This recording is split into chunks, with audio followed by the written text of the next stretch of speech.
Start.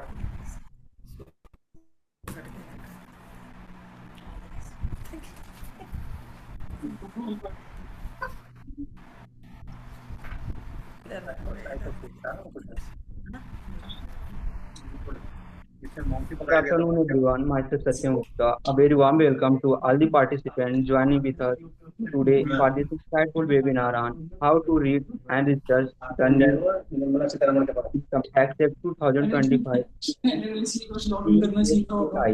With this, now I will request Dr. Raj Chawla to give the welcome address to today's speaker, CA Manoj Lamba sir. Divya background में आवाज आ रही है भैया, सबको mute कर दो please.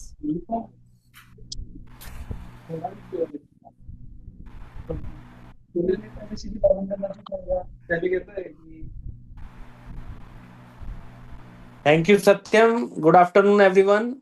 Myself, CA Raj Chawla, welcome you all in this today webinar on New Income Tax Act. And today we have with us CA Manoj Lambaji, a very seasoned professional.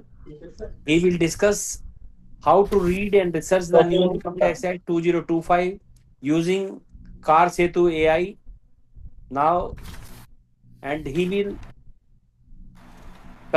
navigate the New Income Tax Act 2025 with ease, map old section with new provisions instantly, conduct effective tax research using AI, compare old versus new law 2 seconds, generate simplified section summaries, draft opinion notes and representations faster, and use AI for compliance and litigation support.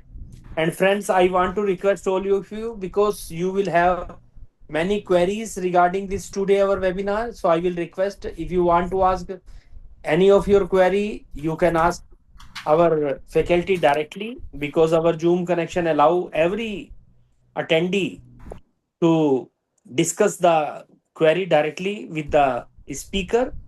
Or if you want to discuss it later on, then you can put your query in the Q&A. Our moderator, CA Dolly Karkaraji, will take up all of your queries after the deliberation of our guest speaker, CA Manoj Lambaji. And now, thank you very much for joining. Happy learning. Over to CA Dolly Karkaraji. Dolly ji, over to you.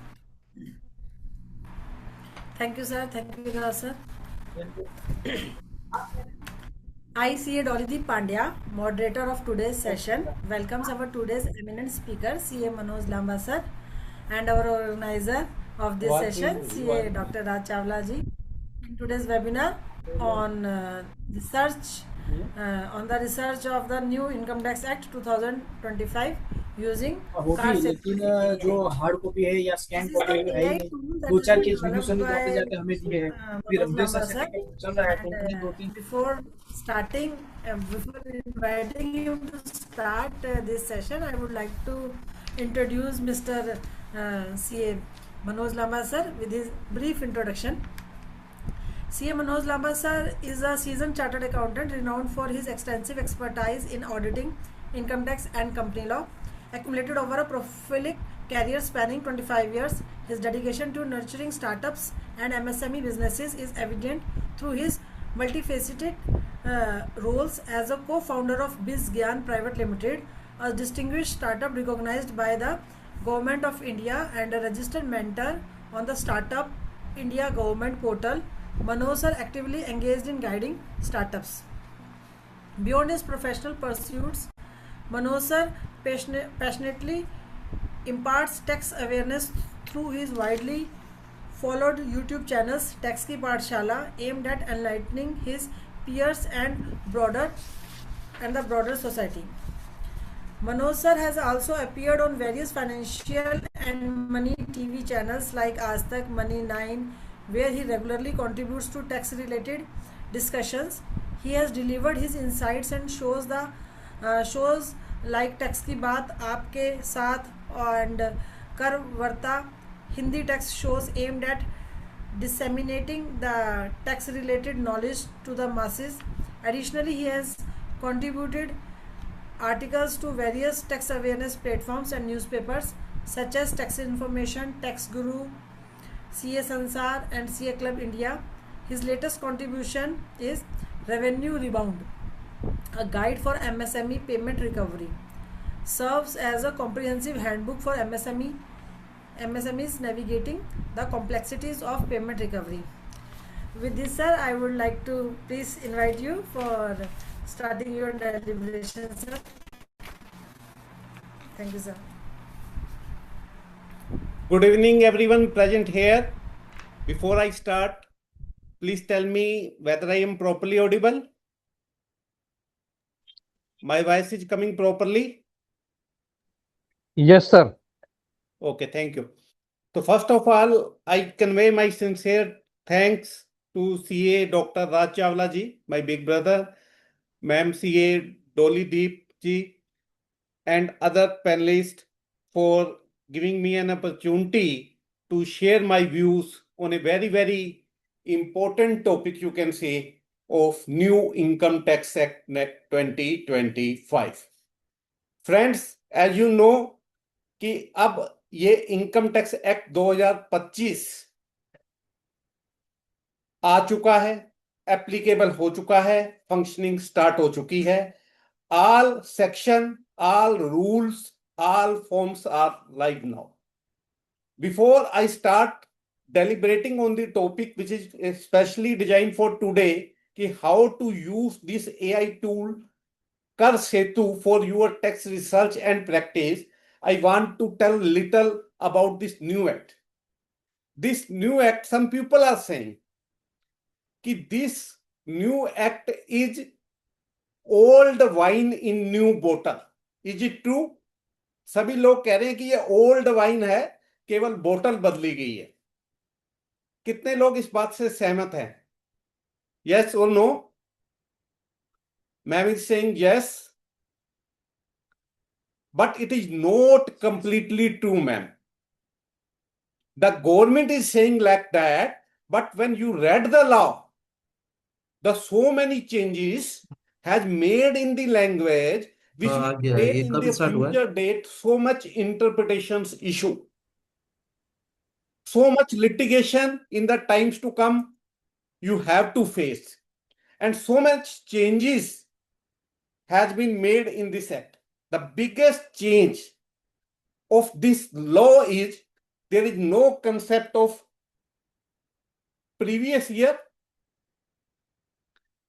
as well as assessment year.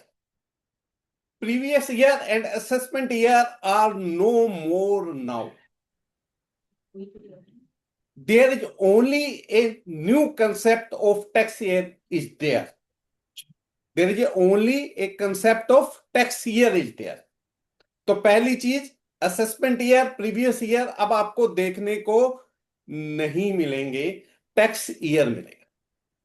अब दूसरी चीज कि पहले आप section पढ़ते थे 44 AB, 44 AD, 44 ADA, 44 AE, अब वो सब खत्म हो गया, सीधा सीधा नंबरिंग होगी 1 to 536.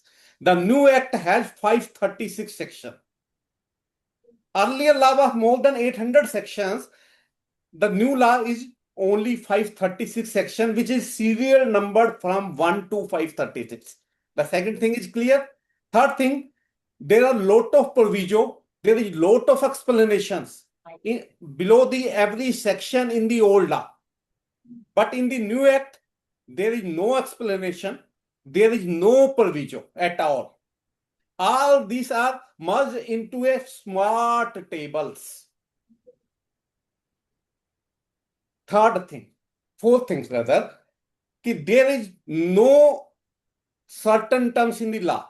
Earlier you would read, notwithstanding anything contained in any other law for time being in force. Now notwithstanding word has been completely removed from the act. Now, instead of notwithstanding, the lawmaker has used the word irrespective of. अब कुछ चीजें मैंने आपको भूमिका बनाने के लिए बांध दी, क्योंकि टॉपिक कुछ और है, इस चीज पे टॉपिक नहीं है आज। लेकिन मैं आपको बताना चाहूंगा मैम, अभी पूछता हूं मैं कि ये नोट विद स्टैंडिंग जो इररिस्पेक्टिव ऑफ हो गया, इससे क्या क्या कोई फर्क पड़ा? अरे हाँ यार, तू भी यार। पहले लिखा हुआ था नोट विद स्टैंडिंग, अब लिखा है इररिस्पेक्टिव ऑफ।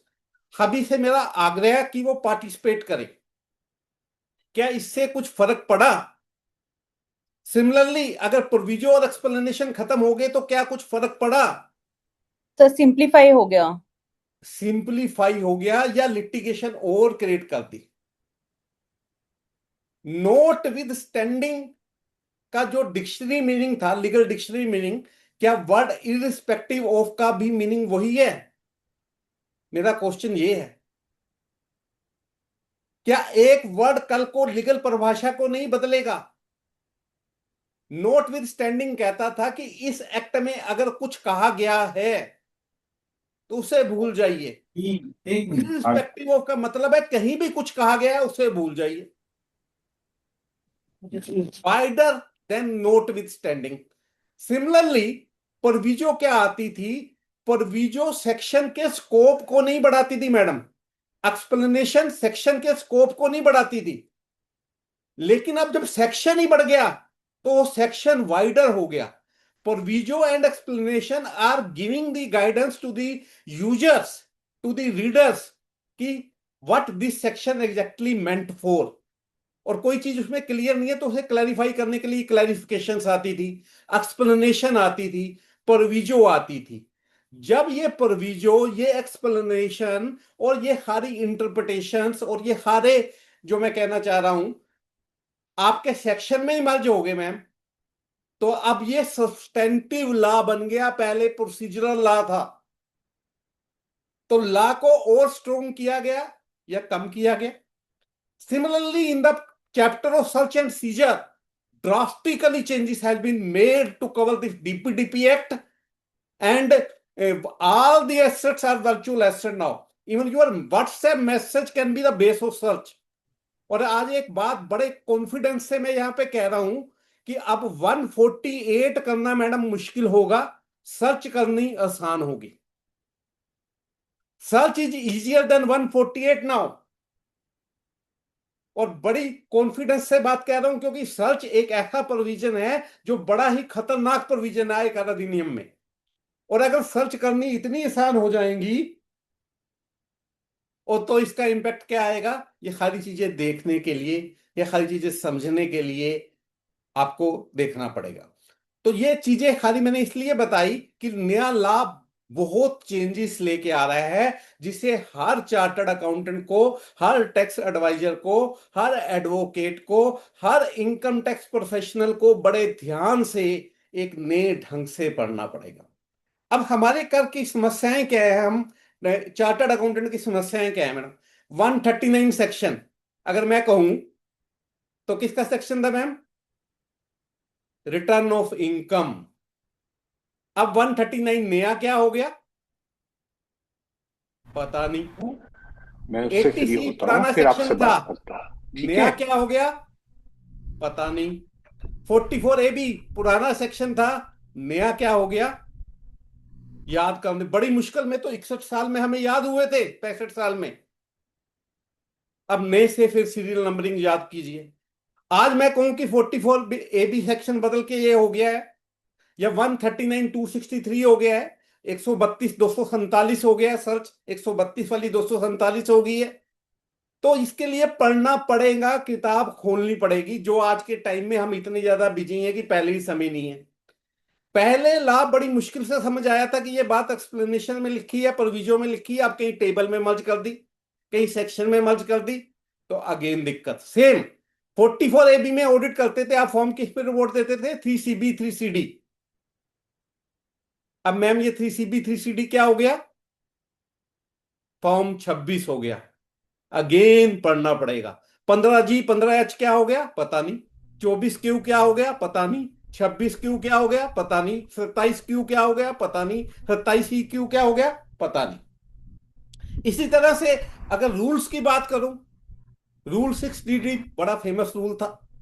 नया रूल क्या आ गया पता नहीं। और रूल्स के अंदर मैडम ज्यादा चेंजेस की गई। अभी रूल्स के अंदर बहुत सारी चेंजेस की गई हैं, जिसे हमें समझना पड़ेगा कि नया प्रोसीजरल लॉ क्या कहता है। क्योंकि नया प्रोसीजरल लॉ डिजिटलाइजेशन की तरफ है, ease of doing of business की तरफ है। और जब ये ईज ऑफ डूइंग होगी और प्रोसीजरल एस्पेक्ट चेंज होंगे, तो आपको ज्यादा से ज्यादा इंफॉर्मेशन ट्रांसपेरेंट मैनर में गवर्नमेंट को देनी होगी। एक बहुत बड़ा चेंज जो मैं इस पे आने से पहले, अपने टूल पे आने से पहले आपको बताना चाहता हूं, बहुत ज्यादा इंपॉर्टेंट है, वो है with regard to the maintenance of books of account. पहली चीज, जो भी लोग, ध्यान से सुनिएगा सभी लोग, जो भी लोग कंप्यूटर पे किताबें बना रहे हैं, बुक्स ऑफ अकाउंट अगर आप कंप्यूटर पे बना रहे हैं, तो आपको उसका डेली बैकअप लेना है मैम। पहले तो टैली का बैकअप कभी महीने पे लेना होता था, 2 महीने पे लेना होता था, 4 महीने में ले लिया तो ले लिया। अब आपको डेली बैकअप लेना है। और अगर साल में एक बार भी बैकअप मिस हुआ है, तो ऑडिटर को, टैक्स ऑडिटर को अपनी ऑडिट रिपोर्ट में लिखना है कि डेली बैकअप लिया गया था कि नहीं लिया गया था। सपोज मैंने साल में 365 दिन में है, 308 दिन तो लिया है, लेकिन 5 दिन का बैकअप नहीं लिया, तो वो 5 डेटें आपको मेंशन करनी है मैम। बड़ी इंपॉर्टेंट है। आज कौन मैनुअल किताबें बना रहा है? Everyone is making on Tally, Busy और सम अदर सॉफ्टवेयर। और when you are making the books, whether you are taking daily basis, 2 तारीख का बैकअप 4 तारीख को लिया मैम, अगेन नॉन कंप्लायंस हुआ, अगेन नॉन कंप्लायंस हुआ। और आपको अपनी टैक्स ऑडिट रिपोर्ट में वो डेट देनी है। फॉर्म 26 में चेंज आ गया पहले। दूसरा बड़ा इंपॉर्टेंट थिंग, क्या ये बैकअप उसी कंप्यूटर में ले सकते हैं जहां पर हम किताब बना रहे थे? The answer is no. You have to take remote backup like bankers. Third thing very important, ये बैकअप का जो सर्वर है, सभी ध्यान से सुनिए, इंडिया में ही होना चाहिए। That server of backup must be situated in India. And again tax auditor has to comment on that. Again tax auditor has to comment on that. Very very important thing, tax auditor को again इस पे comment करना है। तो इन सारी बातों का हमें ध्यान रखना। अब ये बात तो हो गई समस्याओं की। आप कहेंगे सर आप आए और समस्या ही समस्याएं बताए जा रहे हो, सॉल्यूशन बता नहीं रहे। तो मैंने बड़े ध्यान से सोचा और इन सारी समस्याओं का समाधान करने के लिए सोचा कि क्यों ना टेक्नोलॉजी का जवाब टेक्नोलॉजी से दिया जाए। मैं हर जगह कहता हूं कि डिपार्टमेंट अब ब्रह्मास्त्र यूज कर रहा है, हमें भी ब्रह्मास्त्र का जवाब ब्रह्मास्त्र से देना है। The department is using AI extensively in his routine practice. We as a tax professional also have to use this artificial intelligence in our practice now.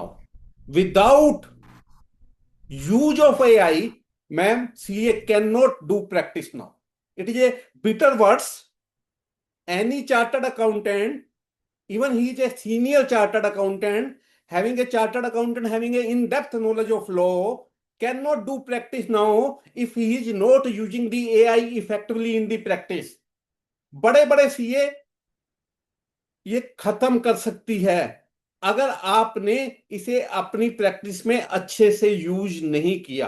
तो इस एआई को हमें सीखना होगा, अपनाना होगा और यूज में लाना होगा।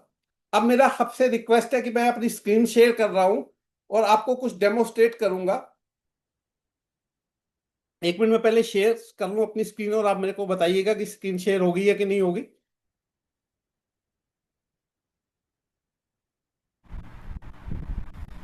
सर ये बैकअप वगैरह डिवाइसेस पे ले सकते हैं ना? बैकअप डिवाइसेस पे, पेन ड्राइव हाँ जी, हाँ जी, हाँ जी, वगैरह पे रिमोट बैकअप होना चाहिए संडे तो ऑफ होगा सर। और डेली बैकअप का फोल्डर अलग होना चाहिए और इंडिया में होनी चाहिए वो चीज। आप ये नहीं कह और वो सकते कि डेली पेन ड्राइव यूएस है। वो रखेंगे अपने पास सर, वो आप कहेंगे भी आप ये नहीं कह सकते कि मेरा सर्वर यूएस में सिचुएटेड है या पाकिस्तान में सिचुएटेड है। 3 things are there. Daily backup is to be taken, remote backup is to be taken, and that backup must be stored in India. Sir remote backup से क्या मतलब है? रिमोट का मतलब कि जिस कंप्यूटर में आपकी टैली चल रही है उसी सिस्टम में नहीं लेना, ओके ओके। दूसरे सिस्टम पे होना चाहिए। कोई वही सिस्टम करप्ट हो गया, आपको कोई मेरी तो टैली उड़ गई, मेरे पास तो डाटा ही नहीं है जो लोग कहते थे। सर जैसे होता है ना कि जैसे 10 दिन का बैकअप लिया, उसको डाल दिया और फिर वो कहते जी अब हमने पहले इसी तो के 10 ऊपर दिन का लेना नहीं है, 10 दिन को भूल जाओ, डेली बैकअप। ओवरराइड नहीं हो सकता वो। डेली बैकअप लेना है और सेम सिस्टम में नहीं लेना जो हम करते हैं कि बैकअप लिया और उसी पे ले लिया, फिर तो फायदा ही कुछ नहीं हुआ। कल को वो सिस्टम करप्ट हुआ, वो सिस्टम हैक हुआ तो फिर बैकअप भी गया, तो उस बैकअप का क्या फायदा? Getting my point? Audit audit trial का ऑडिट है ये, ऑडिट ट्रायल का भी ऑडिट हो गया सर ये तो। जी जी। अब आइए, मैं आपको जो पोर्टल दिखाने लगा हूं, आप एक मिनट मैं स्क्रीन शेयर कर लूं।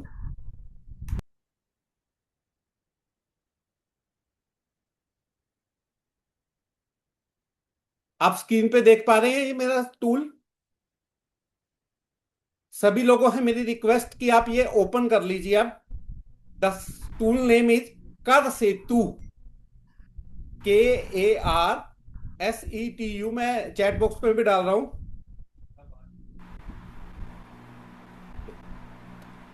कर सेतु .online चैट बॉक्स पे लिखिए, लिंक डाल दिया गया आपके लिए। अब आप ये लॉगिन कर लीजिए और इस पे अपना अकाउंट क्रिएट कर लीजिए ताकि आप मेरे साथ साथ काम कर सकें। जो लोग क्रिएट करेंगे हम उन्हें डेमो दे रहे हैं एक दिन के लिए, ट्रायल के लिए, कि आप काम कर सकें। अब इसको एक्टिवेट कर लीजिए। अब देखिए, जब आप यहां पे करेंगे तो आपको लॉगिन करने के लिए कहेगा ये।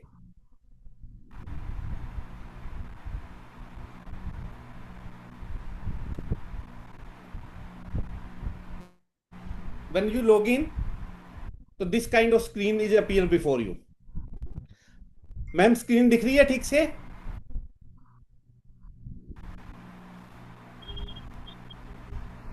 Yes, sir, screen visible. Okay, okay. Ji. When you go to this screen, this kind of dashboard appears before you। तो सबसे पहला फीचर क्या है कि इसके डैशबोर्ड पे ही आप सारी की सारी न्यूज रियल टाइम बेसिस पे यहाँ पे देख पाएंगे। गवर्नमेंट साइड से जो न्यूज आ रही है यहाँ पे अपडेट हो जाएंगी, और यहाँ पे प्रेस पे जाएंगे तो जितने भी न्यूज़पेपर पे इनकम टैक्स से रिलेटेड जितनी भी रियल टाइम न्यूज आ रही हैं इंस्टेंटली यहाँ पे अपडेट होती रहेंगी।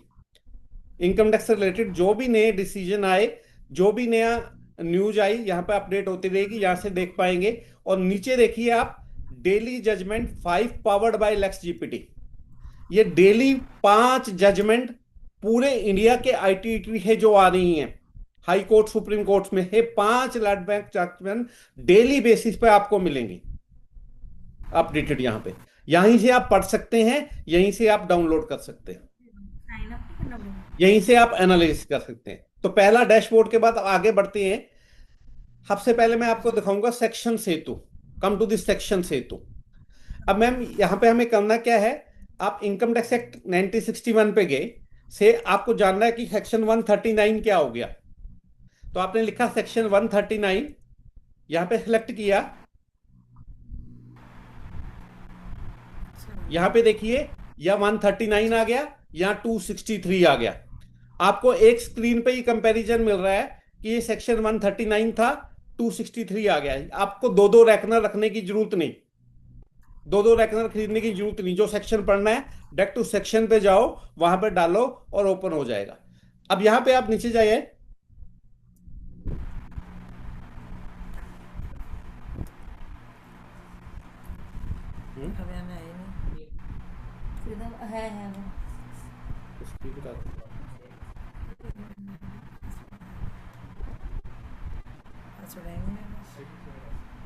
मेरे को दिखी नहीं रही है, मैं पासवर्ड नहीं याद है कुछ भी डाल दो खाना।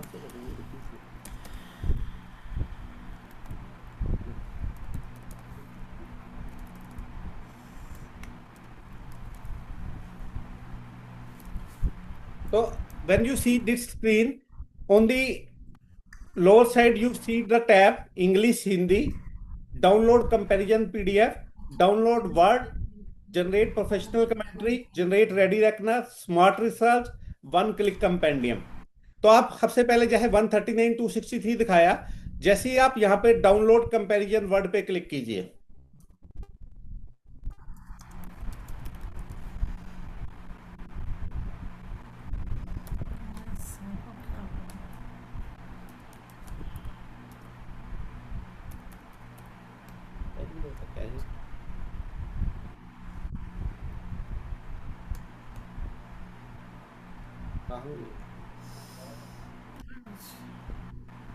Promotion for Australia. Manage. Spam में ना हो।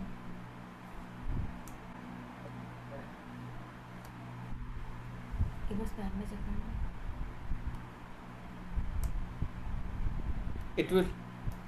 it will take 30 to 60 seconds to generate. छोड़ सकते देख लेते हैं। Meanwhile, it can generating the report. I will show to the picture of smart research also. If you want to write down any article on any section, you can write from here. You can prepare PPT if you want to deliver a lecture or they have to take any webinar or seminar. So you can prepare PPT from here also. You can create FAQ. Meanwhile, comparison PDF is ready.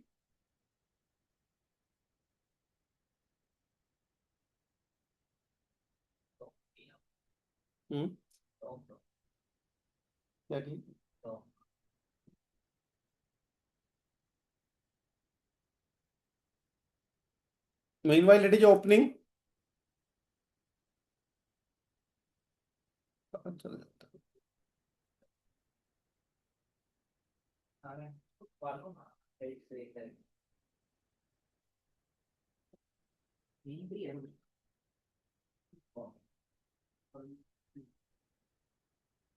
Board.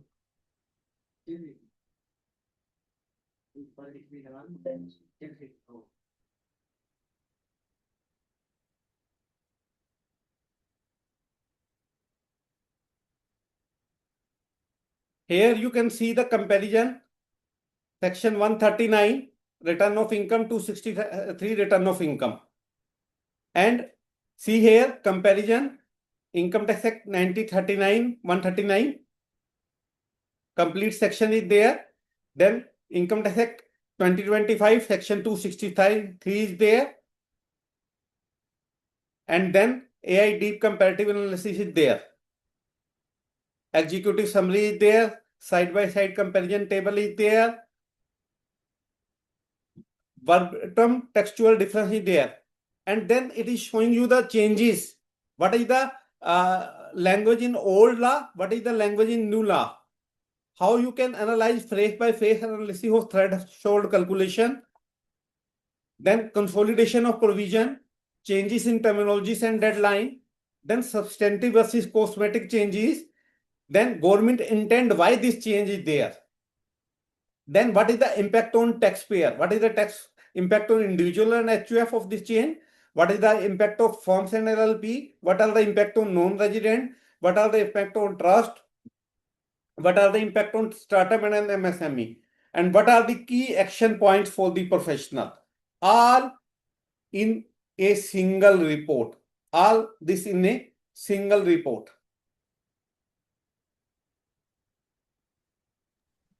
Visible नहीं है sir. क्या visible नहीं है? Screen just minute हम करेंगे।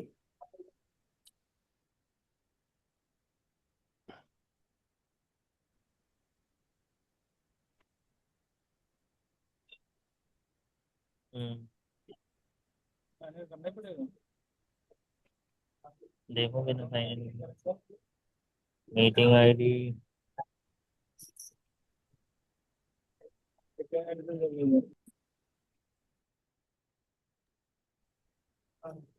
तीन बात हुई है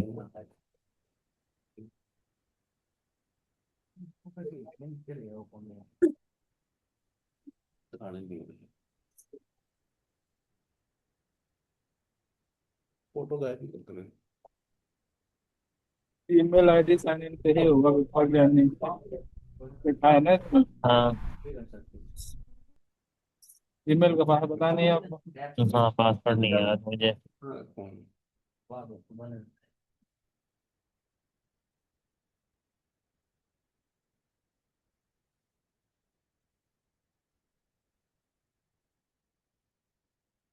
See here, the complete table is there. Now screen is visible, sir. Now, Yes, sir. Visible. if you go to this Visible है, sir. smart research feature, when you go to this smart research feature,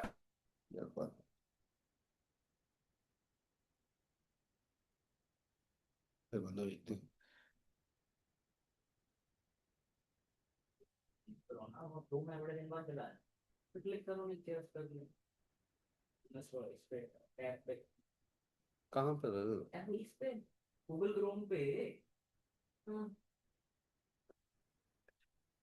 when you now 25 FAQ is ready for save to your library. Yeah, from here you can save to your library, and here all these things you have prepared is shown in your My Library feature in this tab. In this My Library, everything, every research you have done is shown here. All commentaries, all ready reckoner, all things you can generate. So by going to this section Setu, you can compare any section. Like earlier you have go to say 139. Now I am putting here 44 AB.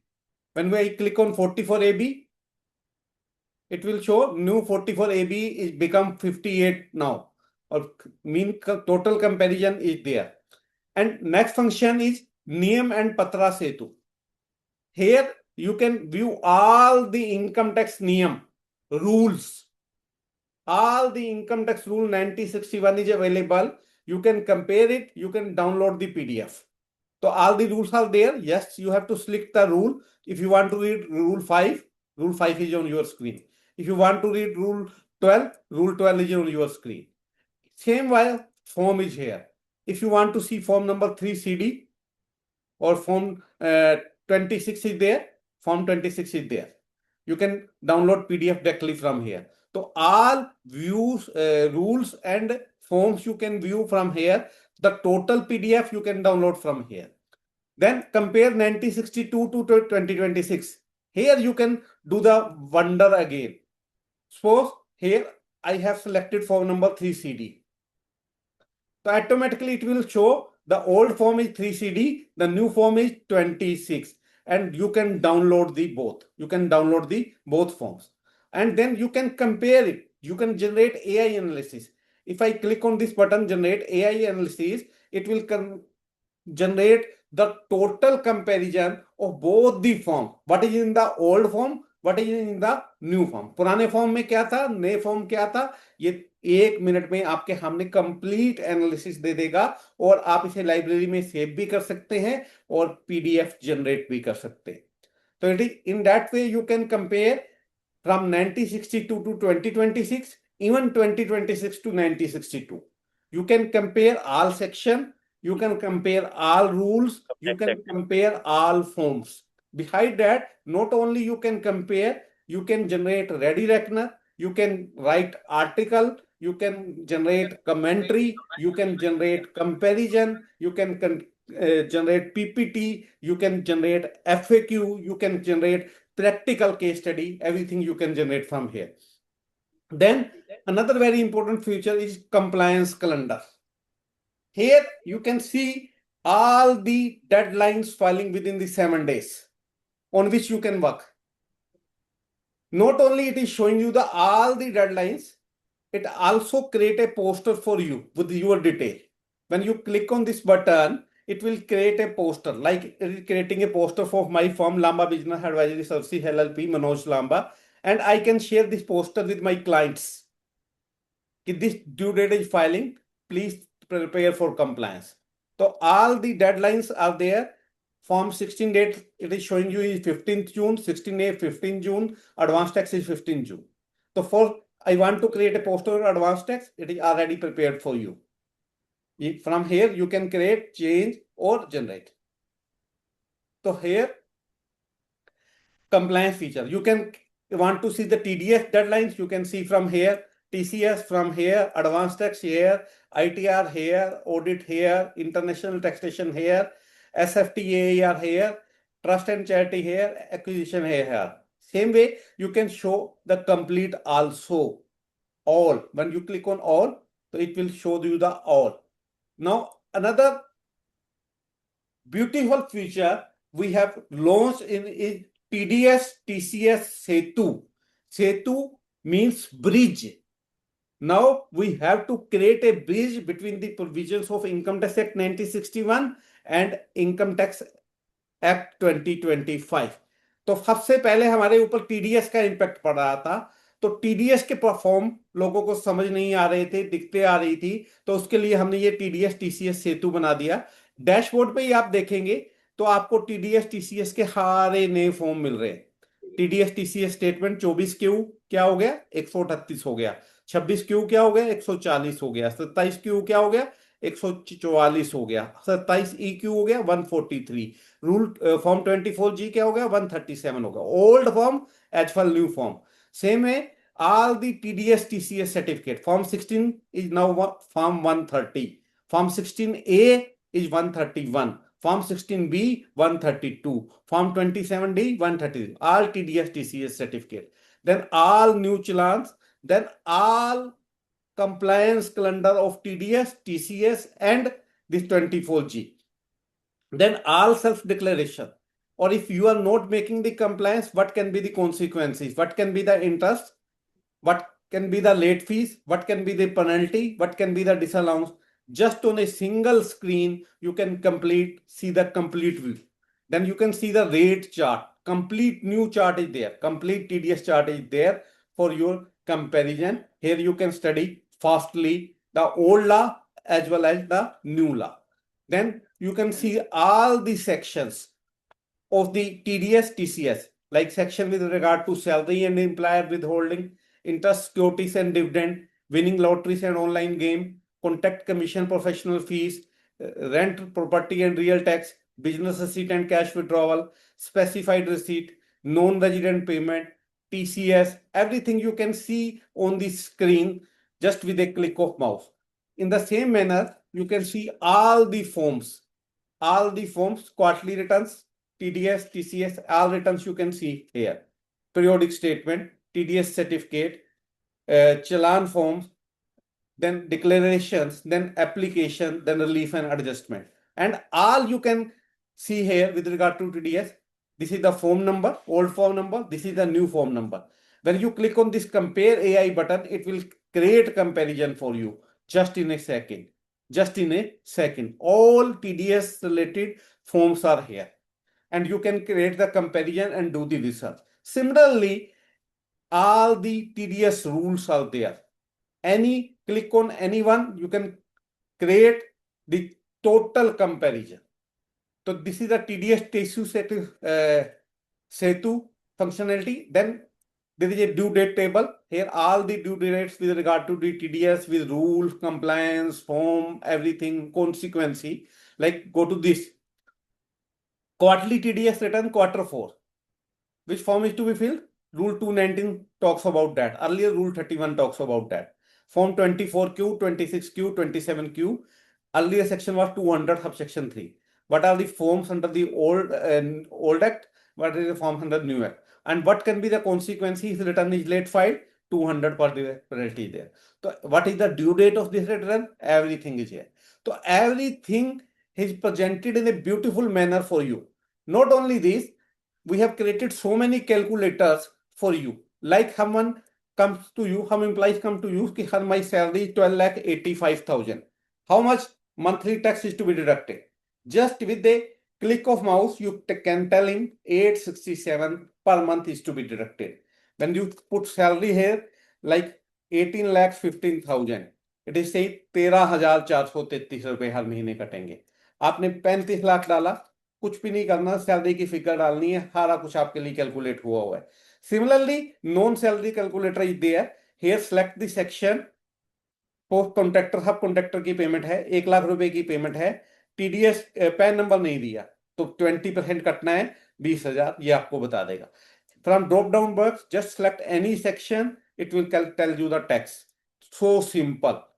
Insurance feature, repurchase of mutual fund, everything, every section is covered.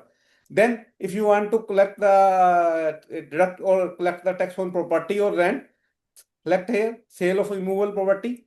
I have sold a property for 1,75,00,000. So tax is to be deducted 1,75,000. This calculator is. Similarly, interest and late fee calculator is there. So 50,000 TDS is to be deducted. You have deducted 45 days late. Delay in payment to the government is of 30 days and delay in filing the TDS statement of 20 days. How much I have to pay extra? So it is showing you 5,750 have to be paid extra. Income tax calculator is there. Here you can do the income tax calculation. Similarly, repeal and saving. This is a very, very important feature of this tool, you can see. Repeal और saving बड़ा important feature है इस tool का, जो आप देख पा रहे हैं. अब मैं आपसे एक क्वेश्चन पूछता हूं पहले चैट बॉक्स में. सपोज कीजिए, फिर चला जाता है चैट बॉक्स पर क्लिक करते हैं.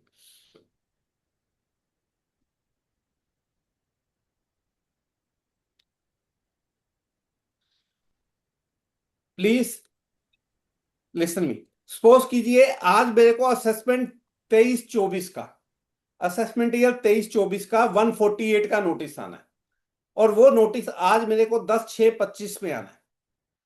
तो किस लॉ में आएगा ये, मैं आपसे पूछ रहा हूं.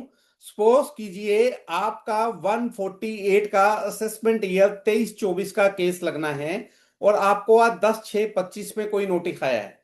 ये किस एक्ट में आएगा, 1961 में या 2025 में? Sakshi Grewal is writing 1961. Veena is writing 61. Why 61? Notice is coming on 10th June 2026. Now new law is the law of land. आज 10/6/26 को जब नोटिस आ रहा है, जब एओ साहब ये काट रहे हैं, तो नया लॉ लग चुका है. ये 61 में क्यों आएगा साक्षी जी, वीना जी?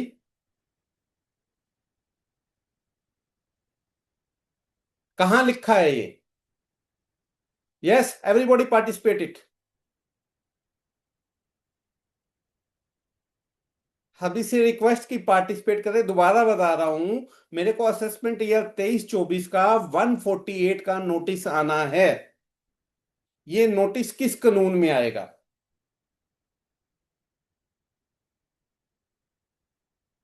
Because the proceeding is before 1st April 2026, Veena ji is writing. But I want to know that where it is written. In which section it is written? No, Hamban is writing 2025. तो कौन ठीक है, 2025 वाले ठीक है या 1961 वाले ठीक है?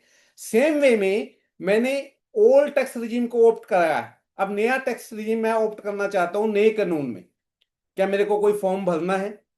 मेरा ट्रस्ट का रजिस्ट्रेशन 1961 एक्ट में हुआ था, अब 2025 का एक्ट आ गया, क्या मेरे को नया रजिस्ट्रेशन कराना है? मैंने कोई ऑप्शन एक्सरसाइज की हुई थी, क्या वो ऑप्शन दोबारा एक्सरसाइज होनी है? मेरे कोई कैरी फॉरवर्ड लॉसेस पड़े थे, क्या वो कैरी फॉरवर्ड लॉसेस नए एक्ट में मिलेंगे या पुराने एक्ट में मिलेंगे? मेरा 12A80G था, क्या वो नए एक्ट में दोबारा अप्लाई करना पड़ेगा? क्या मेरे को tan number, pan number migrate कराने पड़ेंगे या जीएसटी के टाइम में कराने पड़े थे? क्या मेरे मैट क्रेडिट का क्या होगा? मेरी सर्च 31 मार्च को हुई थी, उसका क्या होगा? बहुत सारी क्लॉसेस. इस तरह से ये 24 क्लॉसेस हैं, और ये क्लॉसेस हैं सारी की सारी सेक्शन 536 में. कहां नया लॉ लगना है, कहां पुराना लॉ लगना है, ये मैं क्यों बता रहा हूं? ये मैं इसलिए बता रहा हूं कि सपोज करो आना था पुराने एक्ट में 148 का नोटिस, नया एक्ट तो कोई सेक्शन चेंज हो गया और ऑफिसर ने उसे नए वाले में दे दिया, तो नल एंड वाइड है. आना था नए वाले में, दे दिया पुराने में, तो नल एंड वाइड है. पुराने के हाथ कॉरस्पॉन्डिंग लॉ लिख दिया, तब भी गलत. All this notice are null and void. It is going to increase the litigation, क्योंकि अभी इनकम टैक्स डिपार्टमेंट को भी ये क्लियर नहीं है, उनके ऑफिसर्स को भी ये क्लियर नहीं है कि किस समय कौन सा कानून लगेगा. 1961 का कानून अभी खत्म नहीं हुआ है दोस्तों, ये अभी जिंदा है, और इसकी आत्मा अभी 15-20 साल और भटकती रहेगी. तो अभी 15-20 साल तक आपको अपने ऑफिस में 2 किताबें रखनी पड़ेंगी, 1961 की भी और 2026 की भी. आपको ये किताबें ना रखनी पड़े, इसलिए आपको एआई सीखनी पड़ेगी, और एआई सीख के आप दोनों को कैसे कंपेयर कर सकते हैं वो मैं आपको दिखा रहा हूं. Coming back to the tool, तो सर हमने वन क्वेश्चन, सर ये दो कानून क्यों चलाए जा रहे हैं? ये तो मैं सरकार से बहुत बार पूछ चुका हूं, इसका जवाब मेरे को मिलता नहीं है। मैं तो ये पूछता हूं, अभी अगर ये 2061 वाला कानून, 61 वाला कानून अगर 25 साल और चलना था तो लाने की जल्दी क्या हो रही थी? Exactly sir, exactly sir, GST क्या आ जल्दी गया हो रही पुराना। थी? अब मैं ये बता रहा हूं, जैसे अभी बात हुई कि किसी का 148 होना है। 148 अगर ब्लैक मनी वाला केस है या फॉरेन एसेट है तो 16 साल तक हो सकता है मैम। तो आज 26 के बाद 42 में उसका नोटिस आ सकता है, और 42 में भी जब नोटिस आएगा तो कौन से कानून का आएगा? 1961 का आएगा, क्योंकि 536 सेक्शन जो रिपील एंड सेविंग है उसमें लिख दिया। और 536 सेक्शन अपने आप में एक किताब है, जो हमारे प्रोफेशनल्स के लिए पढ़ना बहुत मुश्किल था, तो उसके लिए मैंने एक कैलकुलेटर बना दिया। तो मैंने यहाँ पे देखिए, अब आपको करना क्या है, यहाँ पे असेसमेंट ईयर 23-24 है सपोज कीजिए, और ठीक मेरे है। को नोटिस आना है 147 का रीअसेसमेंट का। यहाँ पे मैंने सेलेक्ट किया 147, 148, और वो नोटिस से मेरे को आया है 8/6/26 को। अब हमें कंफ्यूजन है, कुछ लोग कभी कह रहे थे कि पुराने कानून में आना है, कुछ कह रहे थे नए में आना है, कुछ कह रहे थे पता ही नहीं, हमें तो पता ही नहीं अभी ये 536 क्या है। तो मैंने आपके लिए एनालिसिस कर दिया, यहाँ पे एनालिसिस कीजिए, ये आपको बता देगा कि कौन सा कानून लगना है, और इधर 536 के कौन कौन से क्लोजेज पे आप फॉल कर रहे हैं, ये आपको यहाँ पे भी आपके लिए टोटल सेक्शन पढ़ के सर बता अगर देगा। मेरे जैसा कोई नया टैक्स प्रैक्टिशनर है, उसको तो दोनों पुराना भी लर्न करे और नया भी। तो उसी को लर्न ना करना पड़े, इसके लिए टूल है मैम। ये अच्छा आपकी अच्छा। समस्या का समाधान कर रहे हैं, इससे पूछ लो कि यहाँ पे कौन सा कानून लगना है। हाँ, आप तो चलो नए प्रैक्टिशनर हो गए, हमें तो 30 साल हो गए काम करते। मैं कह रहा हूँ मेरे को याद नहीं हो रहे एक्शन की 139 263 हो गया, 44 AB 58 हो गया। नहीं सर, इसका रीजन कुछ तो होगा, मतलब क्या कारण है दो दो कानून पढ़ने के परेशानी? इसका रीजन ये है कि नया कानून अभी ऑफिसर जितनी अपील पड़ी है, पैसा पड़ा है, अगर 1960 वाला खत्म कर देते तो हम क्या कहते हैं कि मेरी तो डिमांड ही खत्म होगी, नहीं मेरी तो सर, अपील ही खत्म सर होगी। जैसे जीएसटी आया तो उसमें भी तो कोई समाधान निकाला होगा कि पुराने तो कानून जीएसटी जीएसटी के में अभी हिसाब तक से। अपीलें चल रही हैं, एक्साइज की भी चल रही हैं, सेल टैक्स लॉ की भी चल रही हैं, उन्होंने टैक्स माफ थोड़ी कर दिए, अच्छा। तो उसमें चल रही हैं, तो इसमें भी वही झगड़े रहते हैं। इन्होंने इसलिए इसको एक इस रूट देने की कोशिश की। Getting my point? अब यस मैं सर। ये कहता हूँ कि मेरा इनकम टैक्स का केस लगा हुआ था, पिछले साल लग गया था, पुराने कानून में लग गया था, अब तो नया कानून आ गया कि मेरा एक्ट केस ही खत्म हो गया। नहीं तो फिर सेम वे में नहीं मेरे पास 12A था। नहीं सर, उसमें एक लाइन ही डाल दी जाती कि अब जो सारी चीजें होगी नई कानून के हिसाब से चलेगी। यही तो कह रहा हूँ मैम, इसके लिए 536 सेक्शन डाला गया। ओके सेक्शन ओके, कौन सा 5। डाला गया? 536 डाला गया, जिसका नाम है repeal and saving. Okay sir, okay. पहले हब सेक्शन में उन्होंने लिखा, the act of income tax act 1961 has hereby repealed. Repealed का मतलब बहुत खत्म हो गया, पूर्णता खत्म हो गया। साथ ही सब सेक्शन 2 डाला, जो ये कहता है कि ये चीजें जिंदा रहेंगी। ठीक है सर। सर वो 24 चीजें उन्होंने बताई कि ये 61 वाले कानून में ही चलेंगी जब तक कि ये पूरी तरह खत्म नहीं हो जाती। वो कौन कौन सी चीजें बताई उन्होंने? जैसे मैं आपको बताता हूँ, असेसमेंट। पहली चीज क्या होती है इनकम टैक्स में? Assessment, reassessment, recomputation, rectification, revision, appeal, आपका असेसमेंट, ऑर्डर, नोटिस, ये सारे पुराने कानून में ही चलेंगे। Okay sir. तो 9 चीजों के अलावा बची कौन सी चीज? हम्म, इनको क्यों जल्दी हो रही थी? मतलब आज भी अगर मेरे को नोटिस आना है तो 148 का वही 143(2) आएगा, वही 147 का नोटिस आएगा, नए एक्ट का नहीं आएगा, उसी फॉर्म में आएगा। नोटिस ऑफ डिमांड आएगा तो 156 में आएगा। अपील फाइल करनी है तो फॉर्म 35 में करनी है, और वही अपील अगर 26-27 के बाद की है तो नए में करनी है। तो अभी सारे टैक्स प्रोफेशनल इस बात में कंफ्यूज हैं कि कहाँ ओल्ड लॉ, कहाँ न्यू लॉ। तो उसके लिए हमने एक टेक्निकल चीज आपके लिए बनाई कि जो आपको बता देगी कि कौन सा ओल्ड लॉ लगना है, कहाँ पे न्यू लॉ लगना है। अब जैसे मैं आपको ये दिखा रहा था, यहाँ पे हम क्लिक करेंगे जब, तो ये आपके लिए एनालिसिस बना देगा।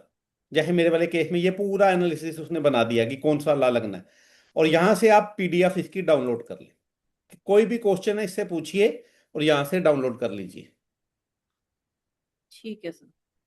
ये पीडीएफ आपके लिए डाउनलोड हो जाएगी आपके सिस्टम में। जब आप इसको ओपन करेंगे मैं दिखा भी देता हूँ किस तरह से पीडीएफ बनेगी।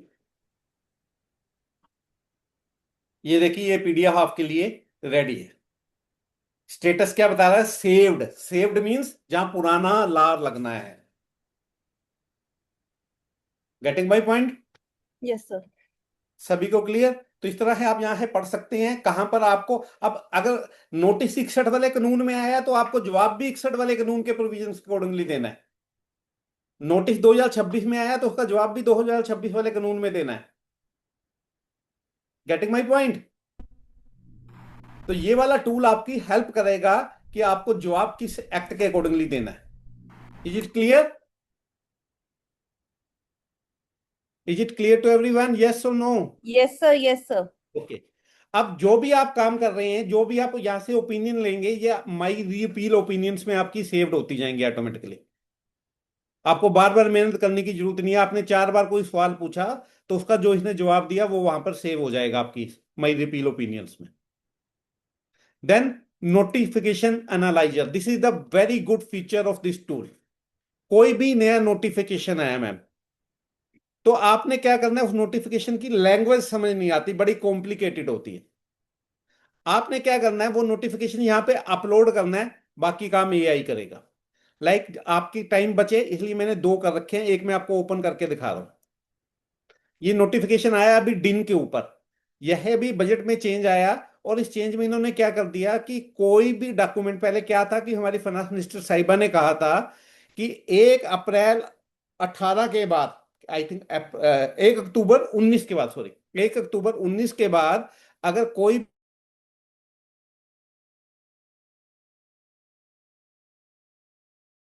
तो वो नल एंड वाइड माना जाएगा। ऐसे नोटिस को डस्टबिन के डब्बे में डाल देना।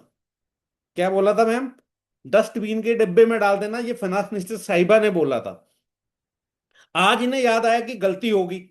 इस बजट स्पीच पे क्या बोल रहे हैं कि हमारे ऑफिसर से बहुत सारी गलतियां होगी, जिसकी वजह से उन्होंने बहुत सारे नोटिस पे, बहुत सारी चिट्ठियों पे डिन नंबर जनरेट नहीं किया, जनरेट करना भूल गए, गलत जनरेट कर दिया, बाद में जनरेट किया, सारे पेजों पे मेंशन नहीं किया, ए का दिन बी में मेंशन कर दिया, बी का दिन सी में मेंशन कर दिया, सी का दिन डी में मेंशन कर दिया, या जनरेट किया ही नहीं, या मैनुअली जनरेट कर दिया, या जनरेट करना भूल गए, कुछ भी हुआ। ऐसी छोटी छोटी गलतियां अधिकारियों से होती रहती हैं, वो हमारे कर्मचारी हैं, इसलिए उनके सारे गुनाह माफ। इसके कारण जो हजारों करोड़ रुपए की डिमांड जीरो हो गई थी, वो दोबारा जिंदा कर दी, वो दोबारा जिंदा कर दी, रेट्रोस्पेक्टिव इफेक्टमेंट कर दी 1 अक्टूबर 19 से।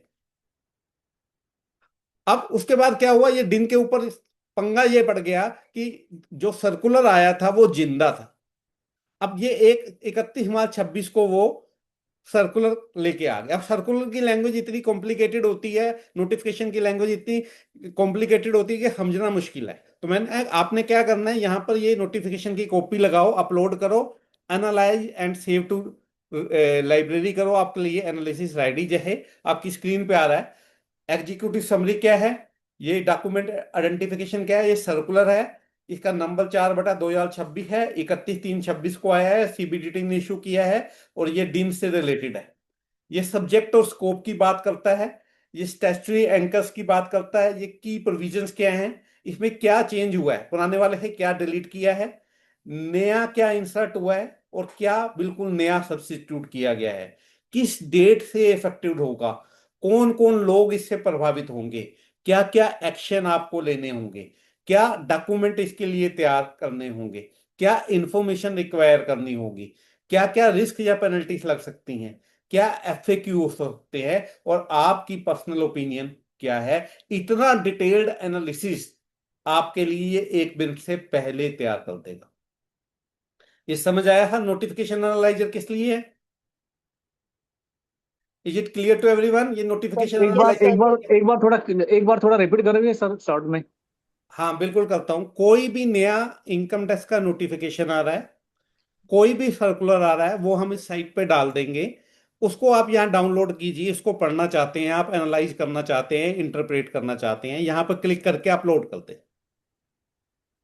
अपलोड जब करेंगे उसके बाद ये analyse and save to library का बटन आप दबाएंगे तो ये ऑटोमेटिकली सेव हो जाएगा, जैसे कि ये नीचे हुआ है आपके लिए। और यहां से आप इसको पढ़ने के लिए पीडीएफ और वर्ड में भी डाउनलोड कर सकते हैं। अब जैसे पीडीएफ पे क्लिक करेंगे, जैसे मैंने अभी किया है, ये पीडीएफ आपके लिए खुल जाएगा। एक minute, this PDF is ready for you. देखिए ये पूरी पीडीएफ आपको आपको मिल जाएगी। अब पहले लोग क्या कहते थे कि हर हमें तो इंग्लिश कम समझ आती है कुछ लोग, तो आप इंग्लिश में भी जनरेट कर सकते हैं, हिंदी में भी जनरेट कर सकते हैं। यहां से आप सिलेक्ट कर सकते हैं कि आपको इंग्लिश प्लस हिंदी दोनों में चाहिए, हिंदी में चाहिए तो हिंदी ओनली कर लीजिए, इंग्लिश में चाहिए तो इंग्लिश कर लीजिए, इंग्लिश हिंदी दोनों में चाहिए तो इंग्लिश हिंदी दोनों कर लीजिए। उसी तरह दोनों एनालिसिस आपको करके दे देगी ये। Getting my point sir? Is it clear to everyone? Yes yes, thank you sir, thank you. ठीक है, अब आइए हर एक ऐसा फीचर दिखाना चाह रहा हूं जिसमें आप भी बिग फोर के लेवल के एडवोकेट, प्रैक्टिशनर या सीए बन जाएंगे।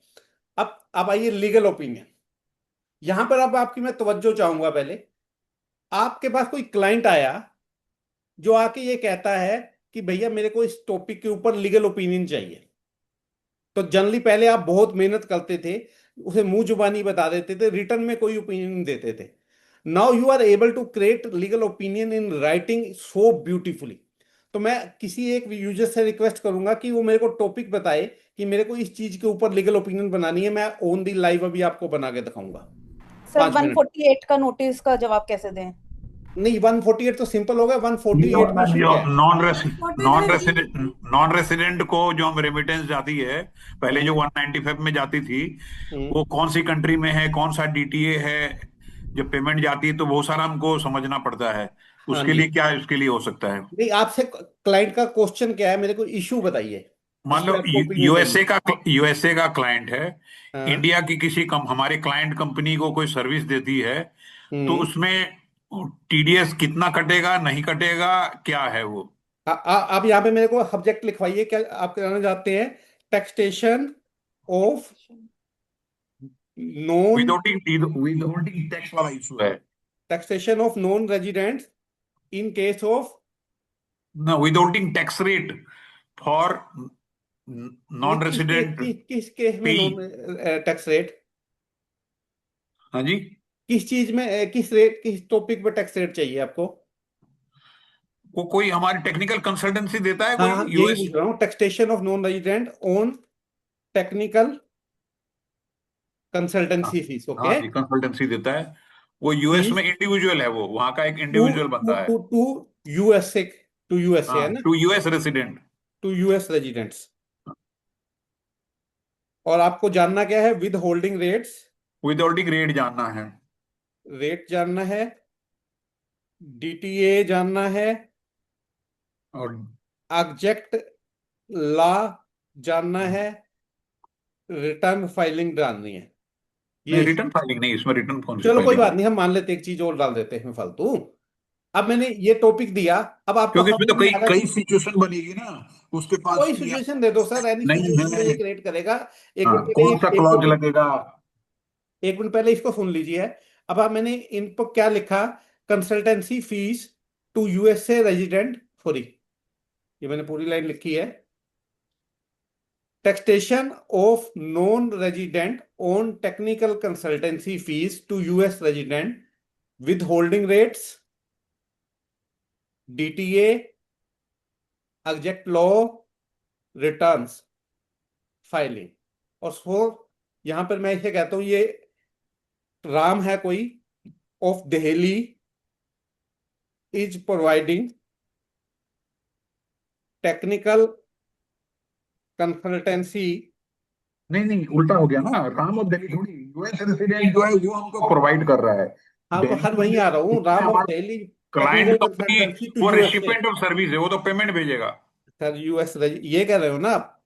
हाँ। टेकिंग, हाँ, टेकिंग है, टेकिंग कर लेते हैं। इंडियन कंपनी जो है रिसिपिएंट ऑफ सर्विस है, वो पे कर रही है, तभी तो विथहोल्डिंग टैक्स। ठीक है, कोई बात नहीं। Ram of Delhi taking technical consultancy from US residents. हाँ, ओके, राम प्राइवेट लिमिटेड करिए, क्योंकि चलो कोई बात नहीं, राम प्राइवेट लिमिटेड कर लेते हाँ। हैं। अब फुल इफेक्ट बता दे वो, Ram private limited and has paid 25 lakhs हाँ as technical consultancy fees. Okay. हाँ जी। Now refine with AI. हाँ Click on refine with AI. हमने ये रा लिखा था, ये भी रिफाइन करते गए, एक मिनट में देखिए। अब देखिए ठीक कर दिया।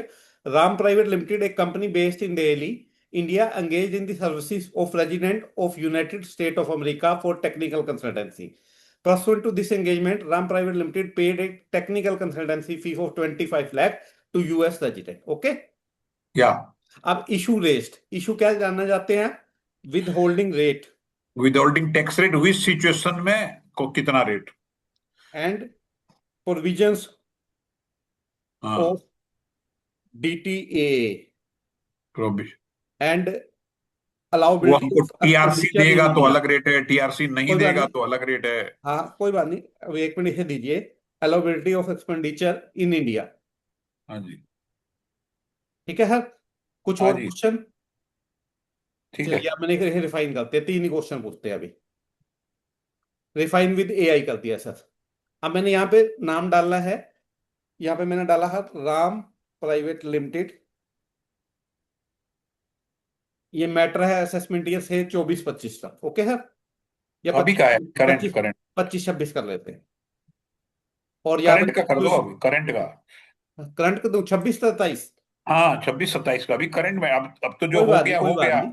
ये मैंने जुरिस्डिक्शन डाल दी इसकी, दिल्ली, इंडिया। Okay sir.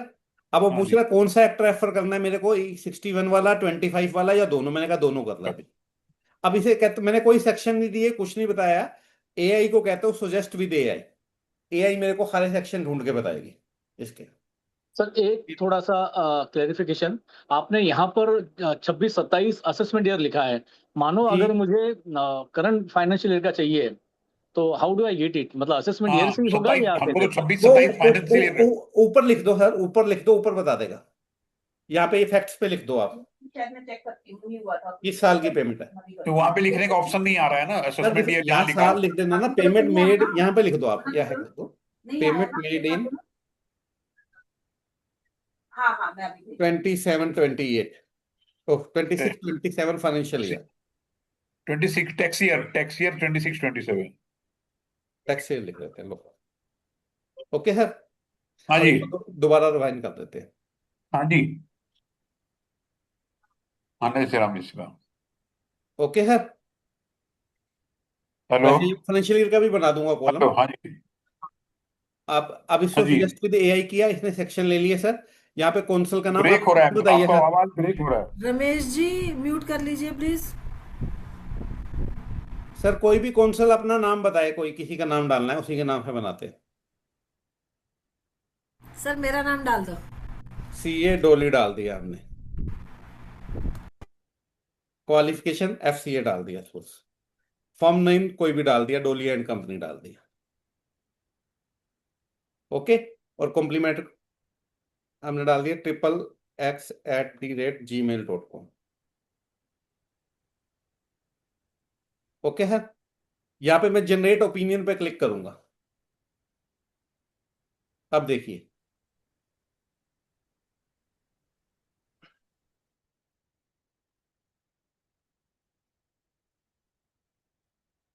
दो मिनट लगेगा सर ये। मीनवाइल जो लोग बाद में डुले हैं, हमने चैट बॉक्स में इसको ज्वाइन करने का लिंक दिया हुआ है, वो कर सेतु ऑनलाइन पे जाके अपना अकाउंट बना ले। हम 1 दिन का ट्रायल उनको फ्री दे रहे हैं।